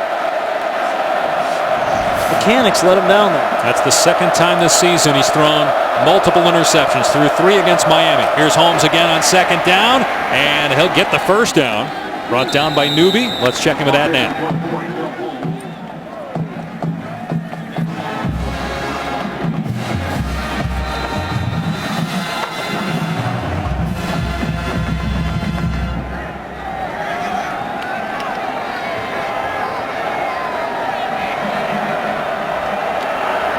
And next week, Ohio State's at Illinois. Michigan State is home against Maryland. Then the Spartans and Buckeyes meet on the 21st in Columbus. Will both be undefeated when they square off. Michigan State in a tight game. Cook off a play fake. Gonna try to throw underneath and hit Pendleton, but it's incomplete. No, you talked about the footwork for Tommy Armstrong there on that throw. We saw a lot of that inconsistency from Connor Cook in the 1st half. We're not seeing that right now. On that play right there, I'll know it was a check down, it was an incompletion, but you look at his pocket posture in his base. He's stepping into throws, he's working through his progression, in command of the offense, and you've seen that consistently throughout the last few drives of this offense, and it's all Connor Cook's confidence and comfort level right now. He had a handful of overthrows early in the game, but he's definitely settled down. 3 touchdown passes in the game. They hand it off in the sweep. Shelton has Pendleton blocking for him, and Shelton is out of bounds after he picks up the 1st. Steps out at the 41 to pick up 12 yards. We've talked a lot about Aaron Burbridge catching balls, making touchdowns, but he does the dirty work too. Take a look. Man. We saw that last week with Laquan Treadwell a little bit, and Burbridge is starting to kind of exert himself in the run game, and If they can get that game going, that perimeter run game with Shelton, that's something that can add a little bit of sting to this Michigan State offense. As you mentioned, they've had trouble just running it straight ahead consistently against this Nebraska front four. Holmes. And he pinballs forward close to midfield. Kevin Maurice went for about a 3-yard ride. It's interesting, though, that Gerald Holmes has become the back that they're going to. It's not L.J. Scott, their leading rusher. Andre London is available. He was injured the last couple games with an ankle. And they have Delton Williams, a guy that's gotten a lot of carries this year. Holmes had just 39 attempts coming into today, but he's gotten the bulk of the carries in this game. Well, people forget L.J. Scott is a true freshman. And it wasn't like it was L.J. Scott's show. He was kind of helping out with Madre London. I think it's the right call not to put everything on a true freshman. Holmes again, and he gets stood up short of the first down. Josh Banderas meets him at the 50. It'll be 3rd and 1. That being said, Gerald Holmes is a big, explosive, powerful guy who can really take it the distance probably of all the backs on this Michigan State team. He's the one that's got the most explosive capability. And of the 23 run plays, he has touched it 17 times. We'll see if he gets it here on 3rd down and 1. We've seen Cook throw it on 3rd and short a lot. And that's the formation they're in now. Cook rolling right, dumps it off to Pendleton, who has the first down. Tackled by Chris Jones at the 45 of Nebraska. And it's just creativity here, Dave. Pendleton has been that big play guy that when they do some trickery, they get the football to him. We saw it in the Michigan game. He had a big catch in the 4th quarter that set up a touchdown. And again, we see it's a great play. It's a conversion, but when are you going to need that physical downhill run game in short yardage situations throughout the course of the season? And that's something that Michigan State still needs to find. May need it this game yet. They have the lead and they're on the move. At the 45-yard line. Play fake for Cook. He's going to get hit, and he finds Burbridge, who breaks a tackle at the 35. Tried to stiff arm Banderas, went out at the 16-yard line. Gain of almost 30 yards there. And we saw Byerson Cockrell get beat by McCarrick Kings for a touchdown. He has a blow-up shot here and just gets caught in the middle. We were talking with Mark Banker. You see Cockrell there. He's got to make that hit. He's got to dislodge the football. Instead, he gets caught in no man's land, and that's what's been driving Mark Banker, the defensive coordinator, crazy in this secondary between Gary and Cockrell, making plays, missing plays that are there to be made, and it's only inches, but you see the result. Yeah, 124 yards after the catch. Couple of fakes for Cook, looking, and now throws it, and it's nearly intercepted.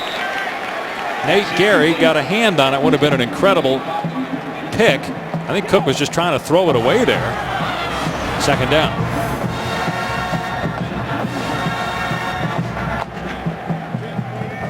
A dangerous pass by Cook, either trying to throw it away or trying to hit Kings down the sideline. Can Nebraska come up with a stop and force a field goal? 2nd and 10 for Michigan State at the 16-yard line.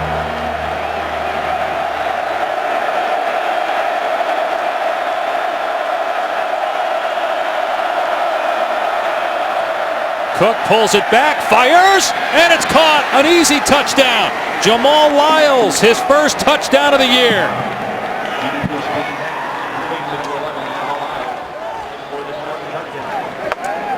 That safety play. We're talking about that safety play. This time it's Nate Gary.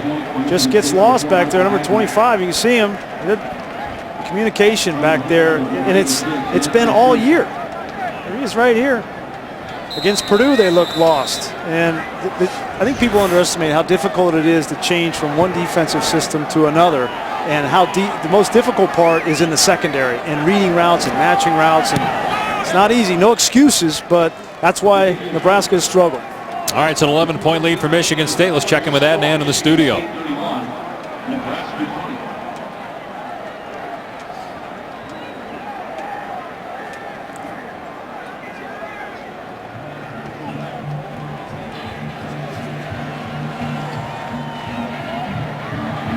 Here it's 31-20. Connor Cook with 4 touchdown passes, 21 now on the season. And with more on Cook, let's check in with Tom.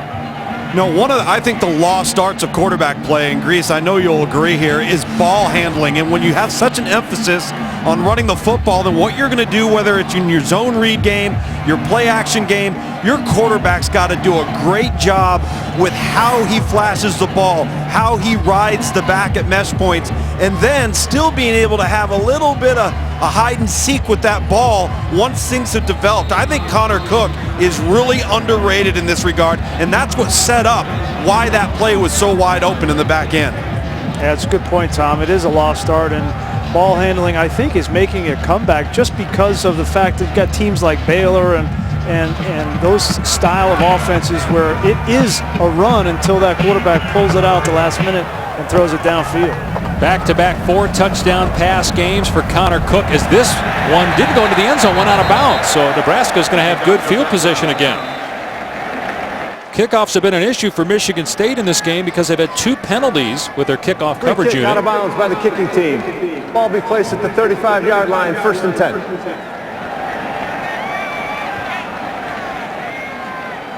Cronum is just trying to either force Nebraska to go over there and field it or kick it into the end zone, but it went sideways out of bounds. So Nebraska will have it on its 35. Now the question is for Michigan State, how is their secondary going to play? Are they going to continue to be attacked by Nebraska down the field as we see Monty Medeiros, yet another corner out on the field, number 21, who's a receiver that they moved over to corner. Here's Amani Cross looking for a cutback lane. He bounces forward to the 40-yard line. That's a gain of 5 on the play. Yeah, Medeiros changing his number. Normally wears 88. He practiced for a few weeks at cornerback, but this is his first action on defense this year. Junior from Cincinnati. Following the footsteps of Tony Lippett last year, the great receiver that they had to move over to corner, and they've had some issues Michigan State has at that position. Medeiros trying to figure out where to line up there. There was no receiver on the outside. 2nd and 5. It's Janovich, the fullback, and he runs over 2 Spartans and moves the chains, gets to the 47-yard line. Nebraska changing things up. Seen a lot of different looks from them offensively. Now that they got the run game going again, do we see some shots down the field now that they're back towards midfield? Well, and Mark D'Antonio has made one other defensive adjustment. He has now moved Demetrius Cox back from safety to corner and taken Jermaine Edmondson out of the game. So very clearly they're trying to find the right combination on the outside. Here comes Alonzo Moore in motion. Armstrong rolling out, being chased by Darian Harris. Armstrong lets it fly for Westerkamp, and he was out of bounds. Demetrius Cox in coverage gave him a little shove at the end to make sure that he was out. Boy, you see the arm strength there, rolling to the left. Armstrong.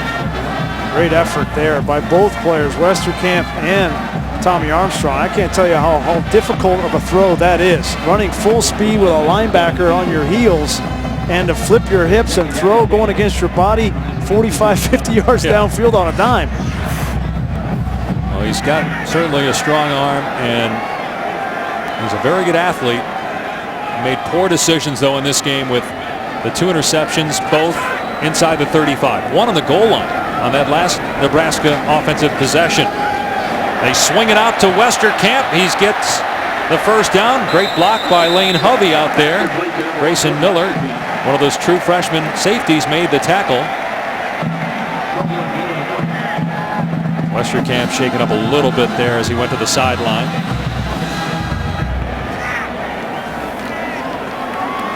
Nebraska in Michigan State territory again. Closing stages of the 3rd quarter.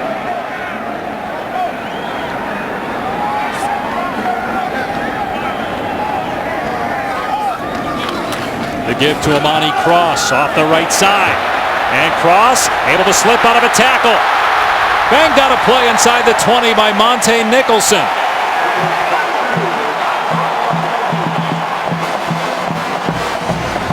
I think this team came to play tonight, Dave. I know it hasn't all been pretty, but Nebraska, they have not quit in this game. They continue to find production offensively, throwing the ball in the last drive. Now it's been mostly on the ground here, and you start to wonder, Joel Heath out of that defensive line for Michigan State.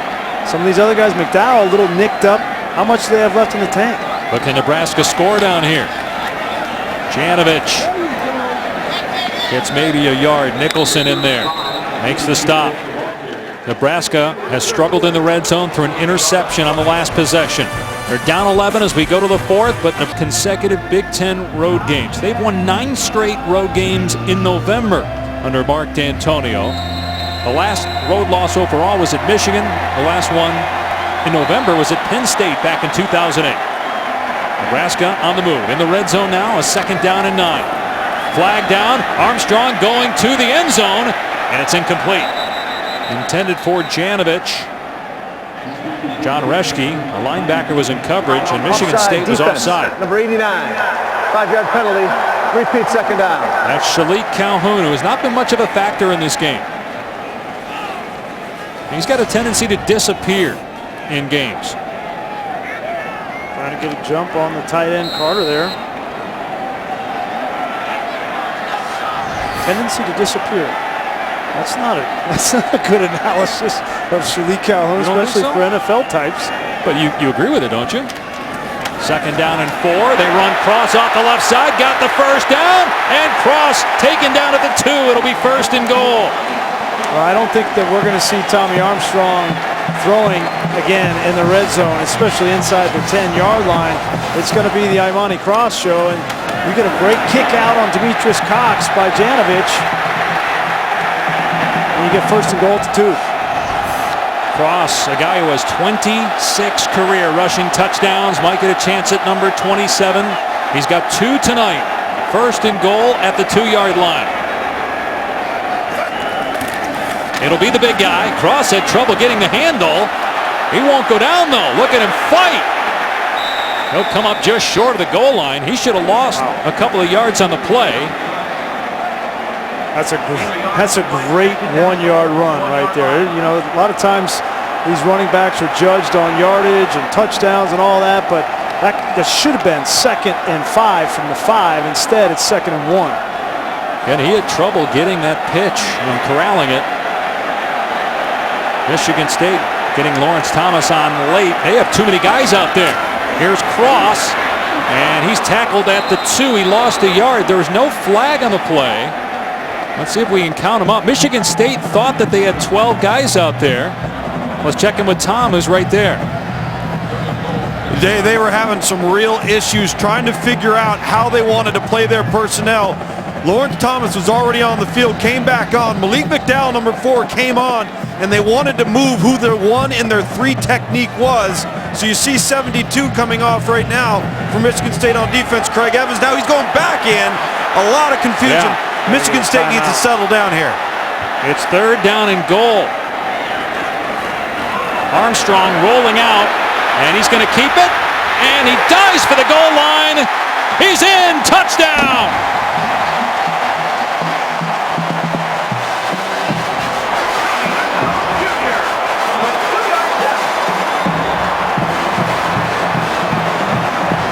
Great decision from Tommy Armstrong. Watch him lower his head here and go after Demetrius Cox. You think Tommy Armstrong doesn't want to win this game for Nebraska with the way that this season has gone, and all of the close plays, gives a look to Demetrius Cox after he punches it in. And they're going for 2 to try to make it a 3-point game. And it was hard to tell on that 1st down play how many guys were on the field. And every play is reviewed, so. Ruling on the field of touchdown is confirmed. And they looked at it there and told John O'Neill, the referee on the field, that he was in. You know, I'm not a big fan of chasing points this early in the 4th quarter, especially with the way that they've struggled inside the 10-yard line. I think I'd kick the extra point here. Cross motions out of the backfield. Armstrong rolling out, and that pass off target. He tried to hit Westerkamp, who was open. So a failed conversion. And it's a 5-point Michigan State lead early in the fourth quarter. The Huskers able to move the ball on the Spartans all night long. And Tommy Armstrong chasing points this early in the fourth quarter. Still 13 minutes left in the game. You got all 3 timeouts. I would understand if you had a great running game or if you had a great mismatch with a big tight end or something, but Nebraska has neither of them. Although if that was a better throw, the Western can't. They get the 2 points. It's tough. It's not an easy throw. Got a touchback. Here's Adnan.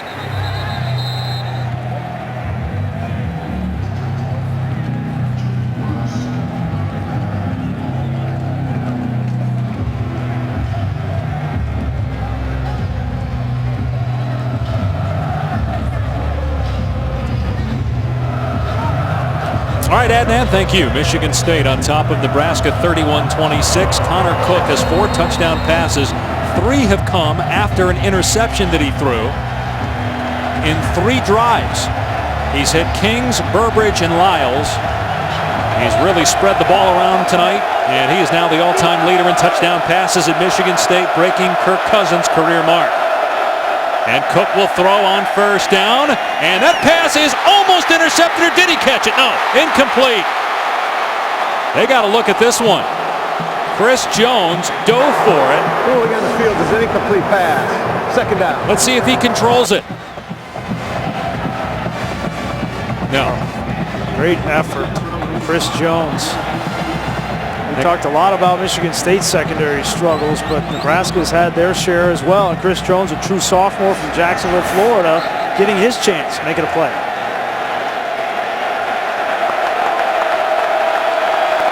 And Delton Williams is the running back for Connor Cook here on 2nd down and 10. Cook with time into traffic. Burbridge, a sliding catch right at the first down marker, and he does have it at the 36 with Banderas and Kalu converging. Boy, and Josh Kalu got hit on his leg, on his knee there. He's a little bit gimpy. You wouldn't be shocked if Dave Warner up in the box sees that, takes a shot. Damian Terry is in the game at quarterback. They flex Connor Cook out wide to the left of Terry, who threw his first pass of the season in the first half. There's a flag down. Ball start. Offense number 11. 5-yard penalty, still first down. It's on Jamal Lyles, the tight end. Boy, Connor Cook has got it rolling. Why are you taking it out of his hands and putting it in Damian Terry's hands? Again, this is part of the package that Dave Warner, the offensive coordinator, likes. It's not taking the ball out of Connor Cook's hands. It's just an extension of their running game. And so Terry adds another element that they like to sprinkle in and force defenses to prepare for it. It's Dave Warner, co-offensive coordinator with Jim Bowman. 1st and 15. Cook at a throw again. Comes back to the middle of the field, and it's incomplete. He went for A.J. Troop. Well, they come out slinging it here on this possession at 2nd down and 15. Boy, and again, Nate Gary, another opportunity in that secondary. If he's playing that route well, that could have been should have been an interception. He's playing the receiver rather than looking at the quarterback. He's looking at the receiver. When in zone, you should be looking at the quarterback and breaking on the football, not on the receiver. That's dangerous, right, to go late back over the middle? Oh, that was super late. 2nd and 15. Nebraska rushes 4. Cook, long throw, and the catch made, but only a few yards for Josiah Price, being covered by Josh Kalu. So it brings up a 3rd down and long. One of the biggest plays of the year for Nebraska. Can they get some pressure in the pocket? That's been the difference. When they have gotten pressure on Connor Cook, they've affected his accuracy. When they haven't, he's carved them up on the back end. Took a little long to get the play in. Connor Cook was waiting for it. They break the huddle with 10 on the play clock.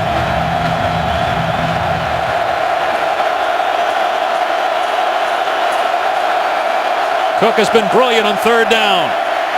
Cook pumps. His pass is caught by Shelton. It's a 1st down.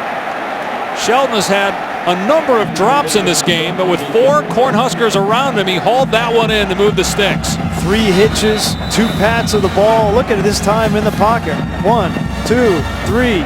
He almost pointed to the wide receiver. That's how much time he had. And that, you can't cover. You can't put that on the secondary. You got to get pressure.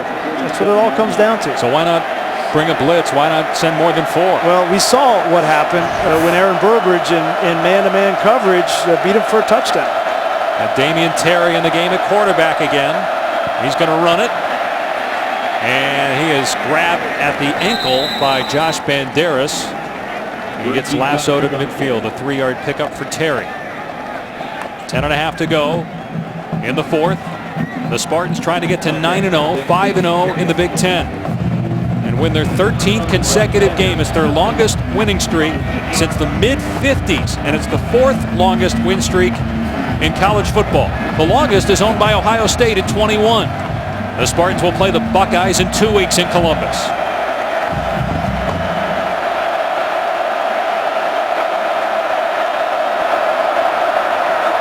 Cook back in at quarterback on 2nd down. His pass is complete. Shelton lunges to the 45. 3rd down and short coming up here for Michigan State. It's not too early for Connor Cook to start milking this clock. You're up 4. Be very deliberate in how you operate. Take all the time that you possibly can off the clock. You're under 10 minutes now. Protect your defense. They've been a little bit vulnerable in the back end defensively. So get a 3rd down conversion here. Be smart with the football and then milk that clock. Delton Williams is the tailback. Pendleton in front of him on 3rd and short. Here's Williams, and he is close. They're going to mark him just short. Josh Kalu made the tackle. Now Michigan State went for it on 4th down and 1 in the 1st quarter and did not get it. And the Spartans are going to go for it here. They're going to bring in an extra offensive lineman for 4th down. They're bringing in Benny McGowan. And they're taking out Brian Allen. Like he might have got dinged there. If you got a backup coming in, he'll go to left guard. That tells me from Nebraska's standpoint, they're probably going to run the ball to the other side of the field. That's a tendency. 4th down and 1. You mentioned the failed 4th down conversion in the first half. They're 4 of 11 on the year. Cook lines up in the gun, and he's going to keep it, and he's got the 1st down. Big play by Connor Cook to move the chains. Michigan State leading Nebraska 31-26. The Spartans trailed 10-0 in the 1st quarter. With Brian Greasy, Tom Luganville, Dave Pasch at Memorial Stadium. It's the 346th consecutive sellout, an NCAA record. They haven't had a lot to cheer about here in Lincoln this year. 6 losses. The first time they've entered November with this many losses. But they've been very balanced offensively. However, they have not been able to stop Michigan State on the last 3 drives. And the Spartans are at the Nebraska 41 with a fresh set of downs with 8 minutes to go. Here's Gerald Holmes. He gets grabbed by Jack Anguish at the point of attack. Minimal gain. Boy, and Jack Allen came out of that pile really ginger, Dave, and that's a guy they cannot afford to lose. He was dealing with an ankle the last 2 games. This was one of their unbalanced lines. So he ends up at right guard. He's not at center, and they're going to run the power behind him. He just comes off and so you have Benny McGowan snap it. That's the 3rd center we've seen in the game. Boy, that right ankle still tender. And again, his brother Brian Allen is still out. McGowan's in at left guard. Damian Terry in at quarterback, and he's going to throw off play action, and his pass is pulled in for a 1st down. Catch made by Burbridge inside the 30. No, fellas, you see this play clock starting to roll down, and I've watched it for each of the last 5 plays. Michigan State has essentially broke the huddle exactly with 14 seconds left on almost every single play they've run on this drive.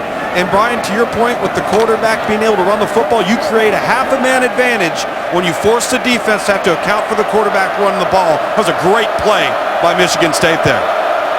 Both quarterbacks have been sharp on this drive. They're inside the 30. Nebraska brings pressure. Cook takes off. Thrown down to the 24-yard line by Nate Gary. So a run of 3 or 4 yards for the quarterback, Cook.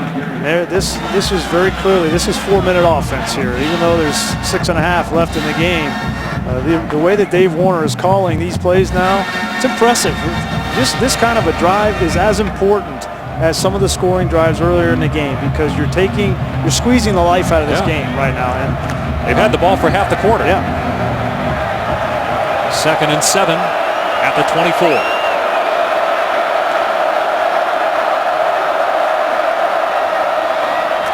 Cook keeping it, and he just slides down.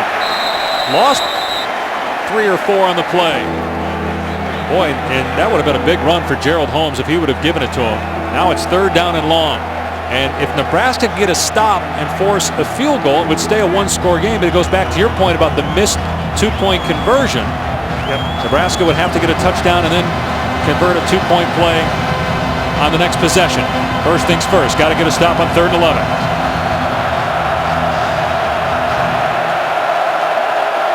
Cook has owned the Huskers on 3rd and long in this game. Nebraska bringing pressure late. Cook lobs it up there, and it is caught! R.J. Shelton with a great grab at the 5-yard line. Nope. Mark Banker went all-out pressure, and he left his corners on an island on the outside. And Kalu, who was a little bit dinged up, he had that knee earlier in this quarter, but in position to make a play. But R.J. Shelton with 2 drops in the first half, bad drops, comes back, doesn't get down, doesn't let his teammates down when they needed it the most, and comes up with a big grab. Had 2 huge catches on this possession. Cook over 300 yards for the 10th time and for the 4th straight game. Here's Holmes on the run, shakes a tackle, heads for the end zone, and they're going to mark him down at the 1. It'll be 2nd and goal on the 1-yard line.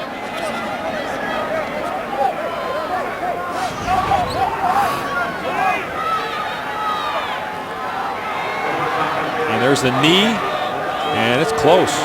And again, it just has to cross the front. He went down a little awkward too. Lucky that he didn't get injured. Well, this clock running, Nebraska has to get a stop. Force a field goal try. 2nd and goal. Holmes again, and he's in for the touchdown. Boy, that had to be one of the more impressive drives of the season for the Spartans. And throwing the ball, Terry comes out, throws the football. Connor Cook was on point. Shelton made plays, and then the running game and the legs of Connor Cook converting on a 4th down, and then some other plays sprinkled in. That was an impressive drive, executed well by Connor Cook and called well by Dave Warner, the offensive coordinator. 16 plays, 75 yards. It took 8 minutes and 50 seconds off the clock. And now Nebraska has only 4 minutes and 16 seconds left, trailing by 12.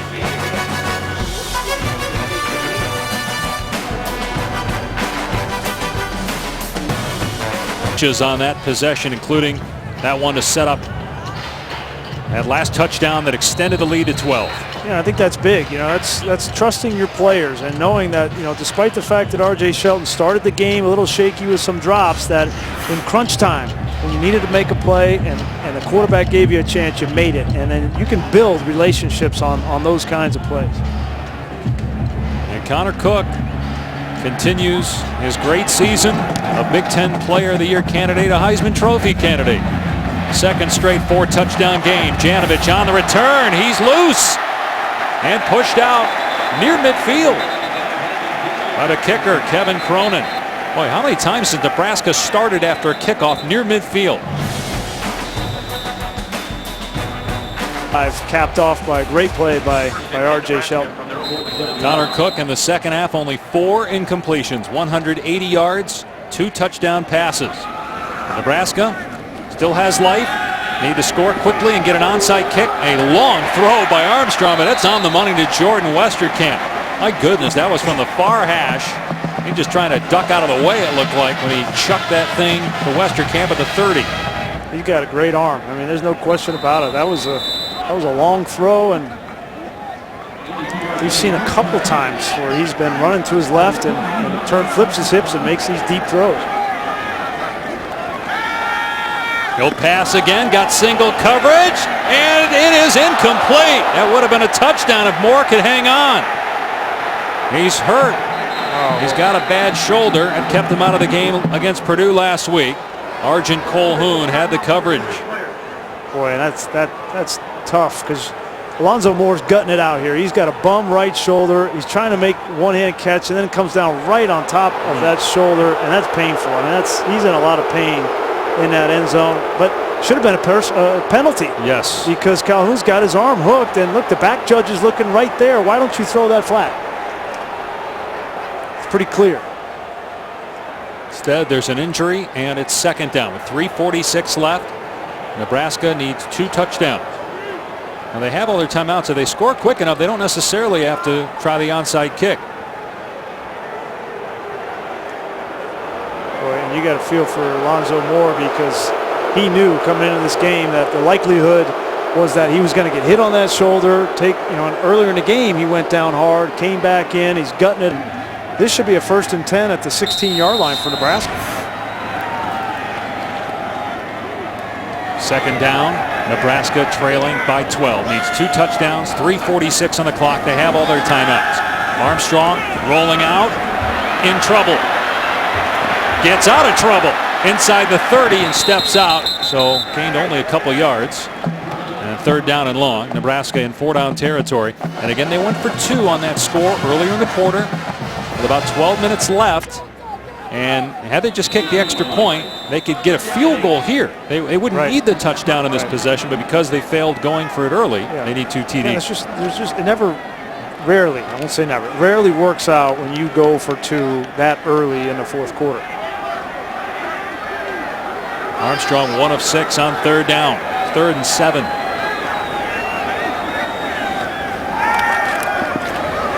And wide open was Morgan. They gave him a lot of cushion.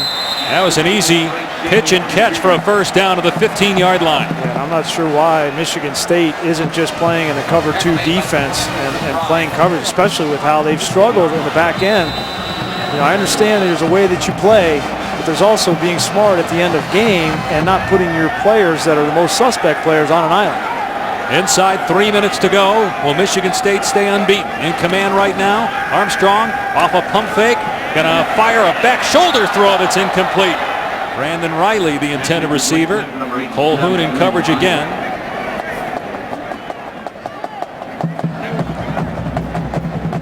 Armstrong has been up and down tonight. Got a 2nd and 10. At the 15-yard line, Nebraska trying to avoid its 7th loss in the regular season. Last time that happened was 2007. That's the only time it's happened in the last 50 years here in Nebraska. Armstrong to the end zone, and it's incomplete. That was Edmondson who broke it up. Morgan, the intended receiver. Boy, finally good position by Edmondson. He's on the outside, man coverage every single snap of this game. Breaks it up. Key is getting his head back. See him get his head back, and then he's able to hand fight. If his head wasn't turned back at the quarterback and you're hand fighting, now that's going to be called a penalty. Or maybe no penalty based on what we just saw. Right. 2 more chances here for Nebraska to get into the end zone. They can still get a 1st down, of course. Armstrong on 3rd down over the middle. Morgan's got it. Dives for the end zone, and they're going to mark him down at the 2. It'll be 1st and goal from the 2 with 2:39 on the clock. Nebraska trying to get up there and run a play. And he's definitely down. Good call. Yeah, get that play called. You want to keep that personnel. Trying to substitute personnel now. I think there's 12 players on the field for Michigan State. And there comes the flag as Newby is dropped short of the goal line. But you're right, Grease, and that's why the flag was down. We saw on the last drive a player run off, then run back on, the same player for Michigan State, because they weren't sure if they had too many on, and they actually had 11. This time there definitely were more men than allowed on the field defensively. Illegal substitution. 12 players on defense. Half the distance to the goal, repeat 1st down. Yeah, you can see there's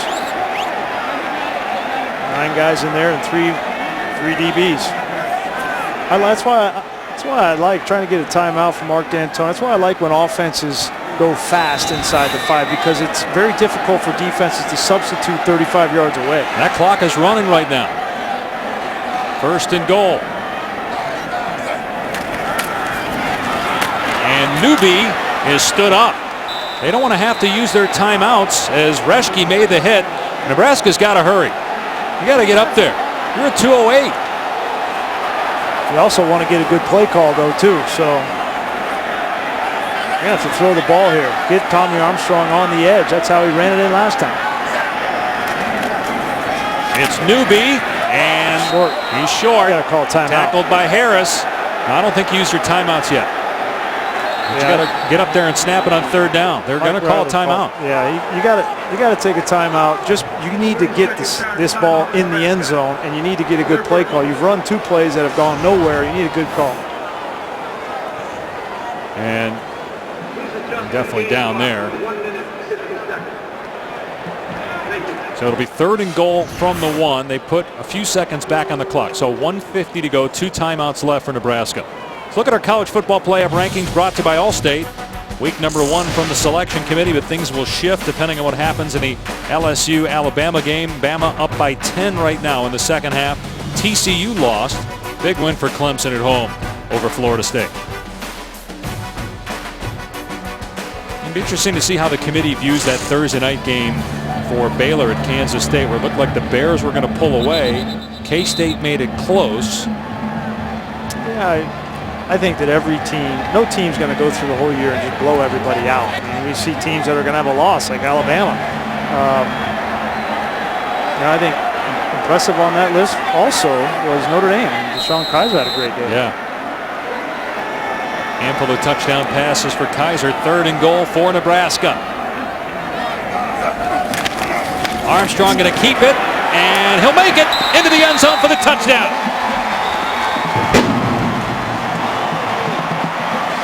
And that's why I like that timeout there.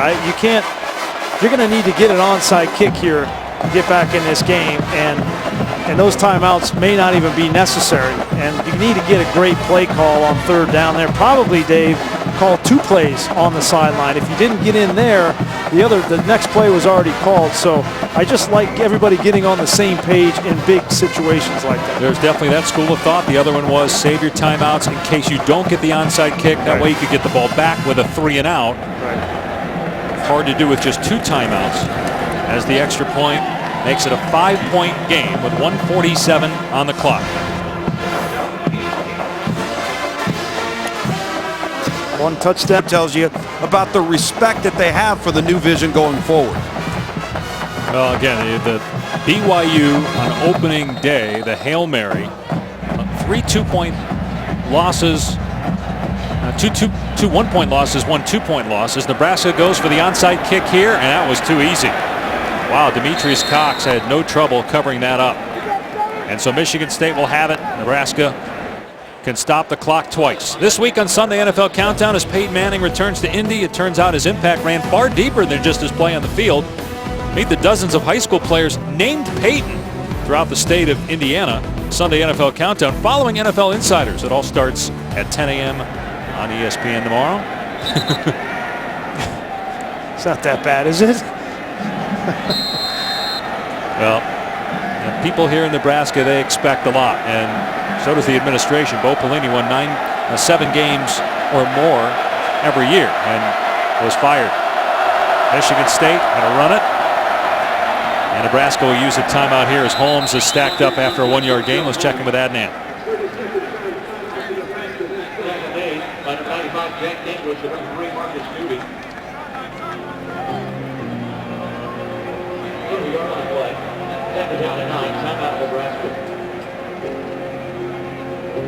All right, 1 timeout left, Adnan, for Nebraska with 1:40 to go. It's 2nd and 9 for Michigan State. Let's bring Tom in again.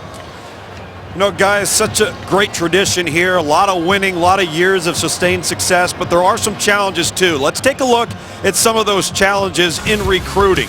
So you take a look at the footprint for Nebraska. Look at the amount of ESPN 300 prospects that have come out over the last 5 classes, not only in Nebraska, but in the states that surround and connect to Nebraska.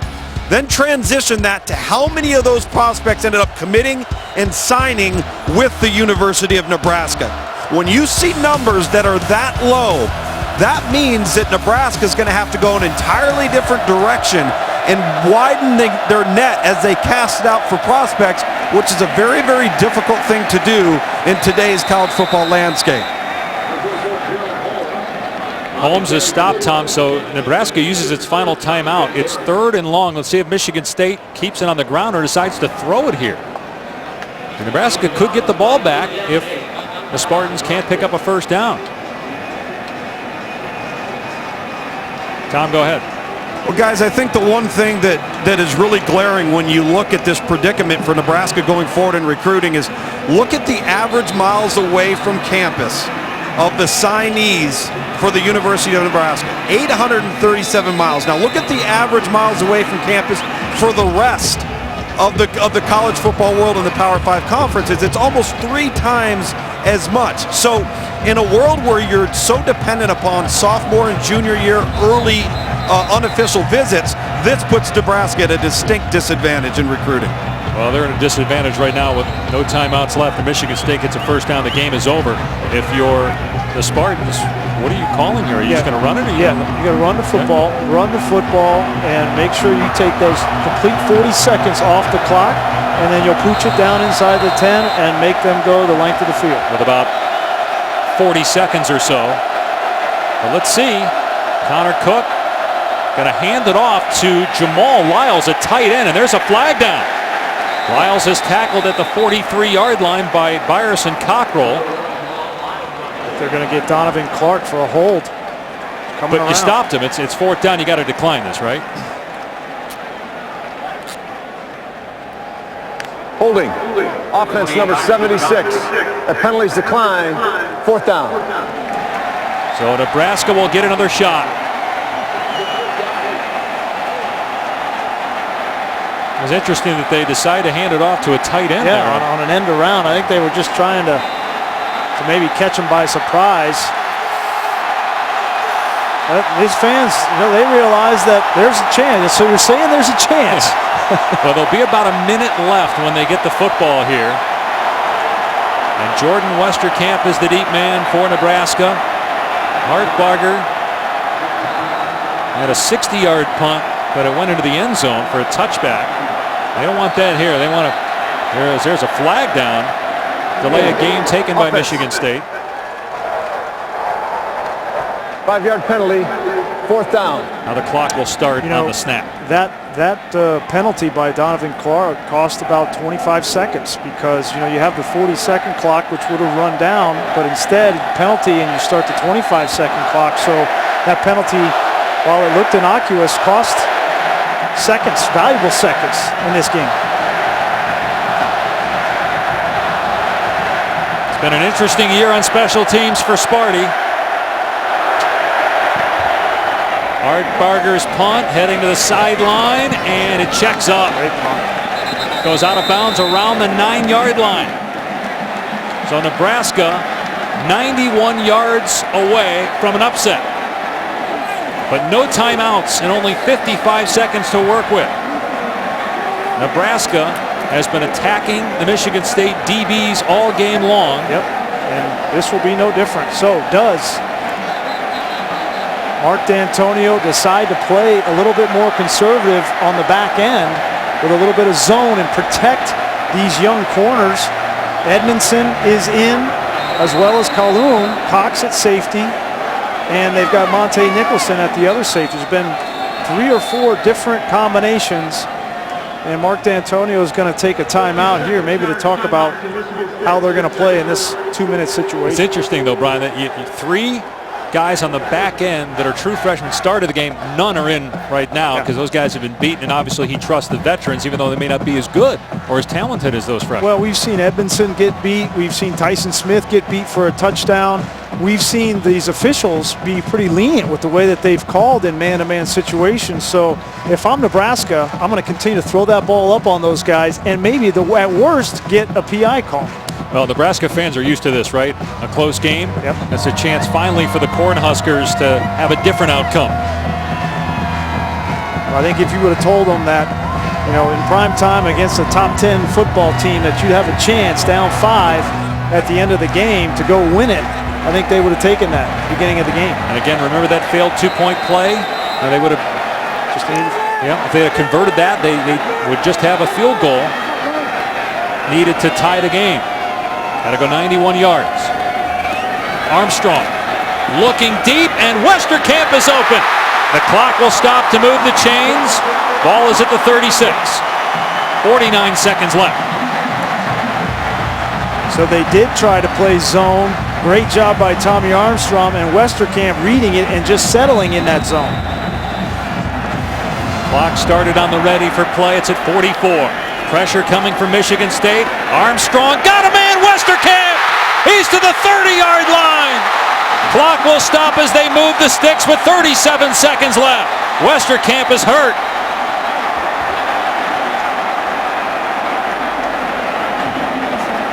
Michigan State brought a lot of pressure there. Mark D'Antonio, it's pretty clear he's conflicted on the sideline, and hopefully Westerkamp is okay. But a great read back-to-back by both Westerkamp and by Tommy Armstrong. Remember, Westerkamp went into the locker room at the end of the first half and was evaluated for a concussion and sent through the protocol, and now he's come back out and taken another hit.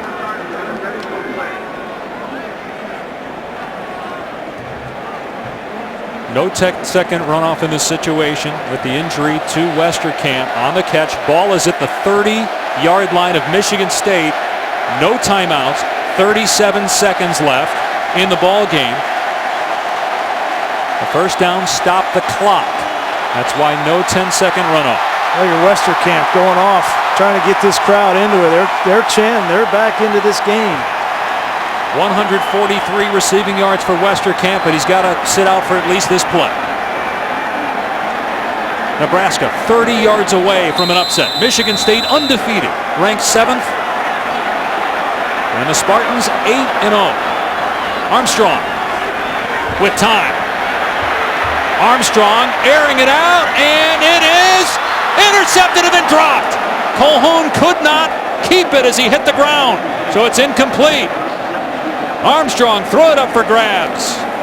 Wow, plenty of time in the pocket, and this is the play that Colhoun needs to make. It's right there in his hands. Would have been a great catch. He had it. Another complete the catch to the ground. He did not. D'Antonio thought it was over. 23 seconds left. Armstrong, and the receiver was out of bounds. He caught it. It's a touchdown, but he stepped out. Was he pushed out? That'll be the question.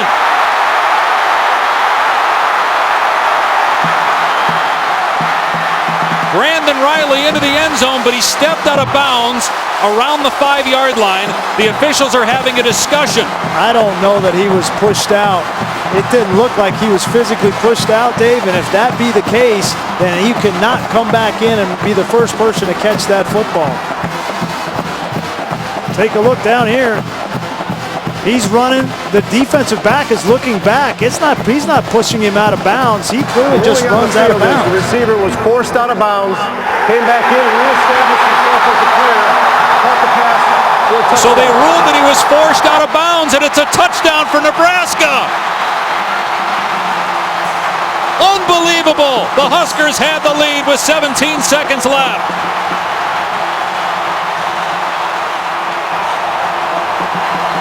You think about all of the calls and all of the balls that have gone against Nebraska this season.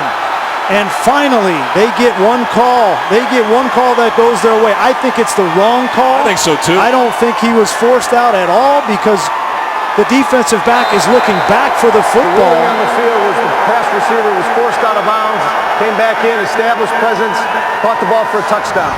That ruling is under further review. They can review this. They can look at this. I do not think he was pushed out. I think the ruling on the field was incorrect, but now it's up to replay. Tom Kissinger, the replay official. Here they are right here. Clearly, that defensive back is looking back. So if you're looking back for the football and the receiver is behind you, how do you force him out of bounds? He has every right to run the field as the receiver does, and Riley just goes out of bounds and then comes back in. So they can't review whether it's push or whether there was the push by the defender by Edmondson. So I'm not sure what they're looking at. I mean, he definitely stepped out.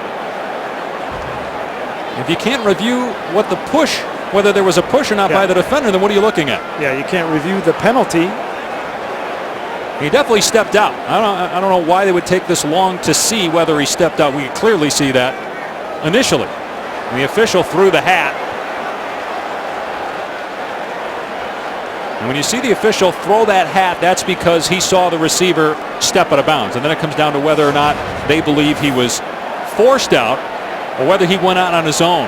Yeah, Edmondson has every right to run that. Ruling of the field of touchdown stands. Michigan State down with 17 seconds left. Boy, and that's got to be a tough one for that replay official to review, because he knows that it was a bad call. Yeah, that was a bad call, and you can't review the penalty and the push, or the lack of a push.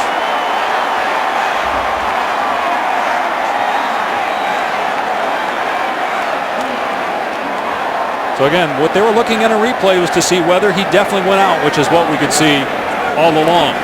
Armstrong in trouble, spins out of a tackle, on the run, and the pass is broken up. Boy, you got to throw that away. If you're going for 2 points, yes. you're up 1. If you throw an interception, they run it back there, you lose the football game. Holy cow. Darian Harris broke it up. Dangerous throw by Armstrong. Already threw 1 interception on the goal line earlier in the game. It's 39-38 Huskers, and if Darian Harris makes this interception, he's got nothing but green, or that's Cox, nothing but green grass to the other end zone. So now, 17 seconds. Michigan State does have 2 timeouts, and they can win the game on a field goal. Boy, we're just talking about all of the bad bounces that have gone against the Huskers, and you love to remind me about this, the good bounces that Michigan State has gotten this year. You know, I'm just saying, things kind of have a way. They do usually work themselves out. Michigan State with 2 wins by a field goal, and then cover your ears, the fumble recovery in Ann Arbor with no time left, return for a touchdown. Nebraska with 3 losses by 2 points or less. They lost in a Hail Mary. They lost in overtime. 4 losses on the final play.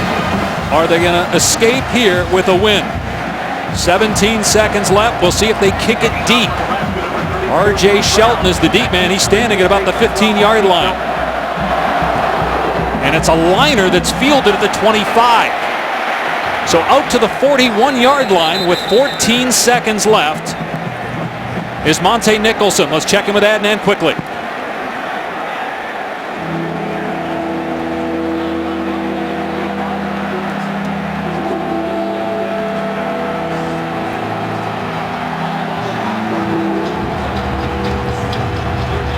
Boy, I'm really surprised he didn't try to kick it deep there. That was a great play by Monte Nicholson. He caught that ball. It was a wiffle ball coming down the field. He caught the ball, and now that it's at the 41-yard line, 1 completion puts them in position to attempt a game-winning field goal. That's a huge play by him.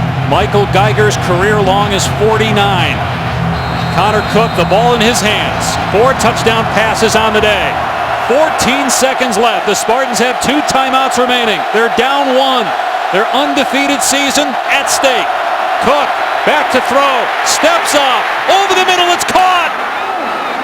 The clock stops to move the chains with 7 seconds left. Ball at the 41-yard line of Nebraska. They're going to take a timeout, Michigan State. And how many big plays has McGarrett Kings made in this game? 2 big touchdowns. Again and again, Connor Cook with time in the pocket, and he's finding these receivers, and they're making plays. Geiger made a 46-yarder earlier. Career long, as we mentioned, is 49. Got a decision to make here, Dave. 7 seconds. Can you run a quick play to the sideline? You can. You know, get 5 or 6 yards. You can, absolutely. That ball's got to come out quick. Now, if I'm Nebraska, I'm telling them to defend the sideline. Well, I guess you don't have to throw to the sideline. You got the timeout. You still got a timeout. Absolutely. You can throw it to the middle of the field if you want. But if you throw it to the middle of the field, you got to go down. Yeah, true. You've got to go down. Nebraska missing the two-point conversion on the last touchdown. So Michigan State in position. They can get a few more yards to give Michael Geiger a shot to win it. Ball at the 41-yard line with 7 seconds to go. I like throwing a quick slant, on the weak side and just telling my receivers, after you catch that ball, get up and get down. Cook back to throw. Looking. Pumps. In trouble. Gets rid of it. And is there any time left? Nope. No, it's over. Nebraska pulls the upset.